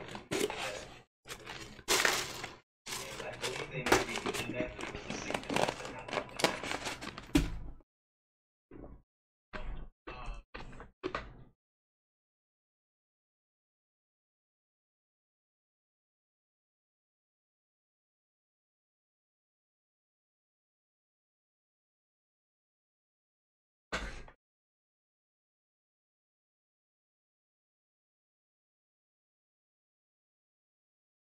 okay. Okay, so at this point, Sildar here's your thing and acquiesces, and yes, come in. You know, everyone, again, stay calm. Go to your houses. You have a couple people who are pushing into the town hall to try and, you know, they're not really hysterical, but just like, what happened? What's going on? Blah, blah, blah. So you're all able to go inside of the town hall, Gunrun included. As far as really quick for experience, if you are at this point not at your level 4, let me make sure. You guys are level 4. This should put you each at level 5. Okay? So not only for roleplay experience, but also for killing the dispatching of the cultists, for unraveling a couple secrets here and there. So a very good RP, and I appreciate it. Good job.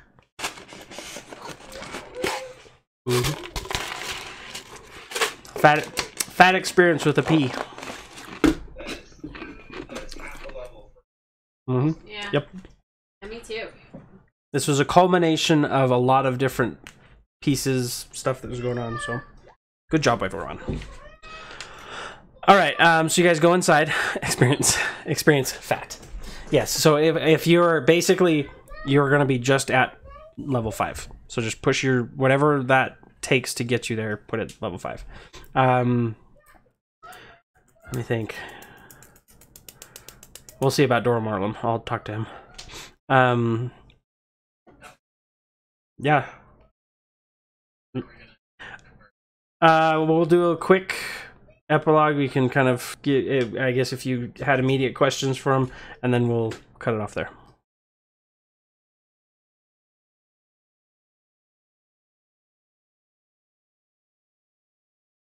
So you guys move into the Townmaster's Hall.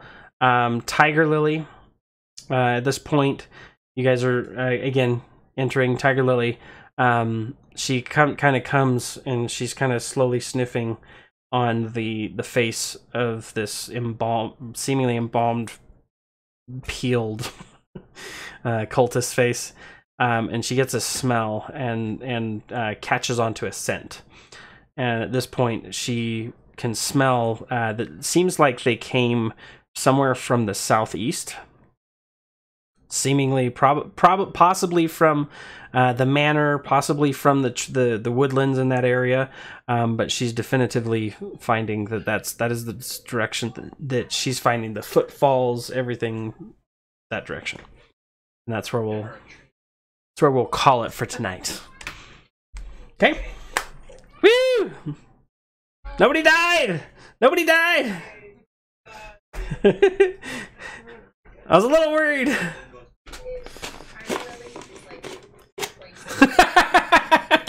Okay, can we give the cat some armor? You can. You can.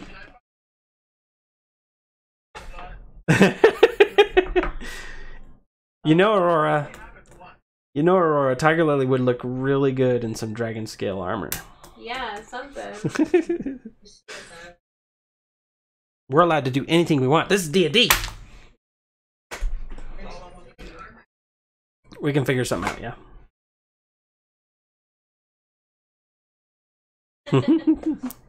Make her a little skull cap.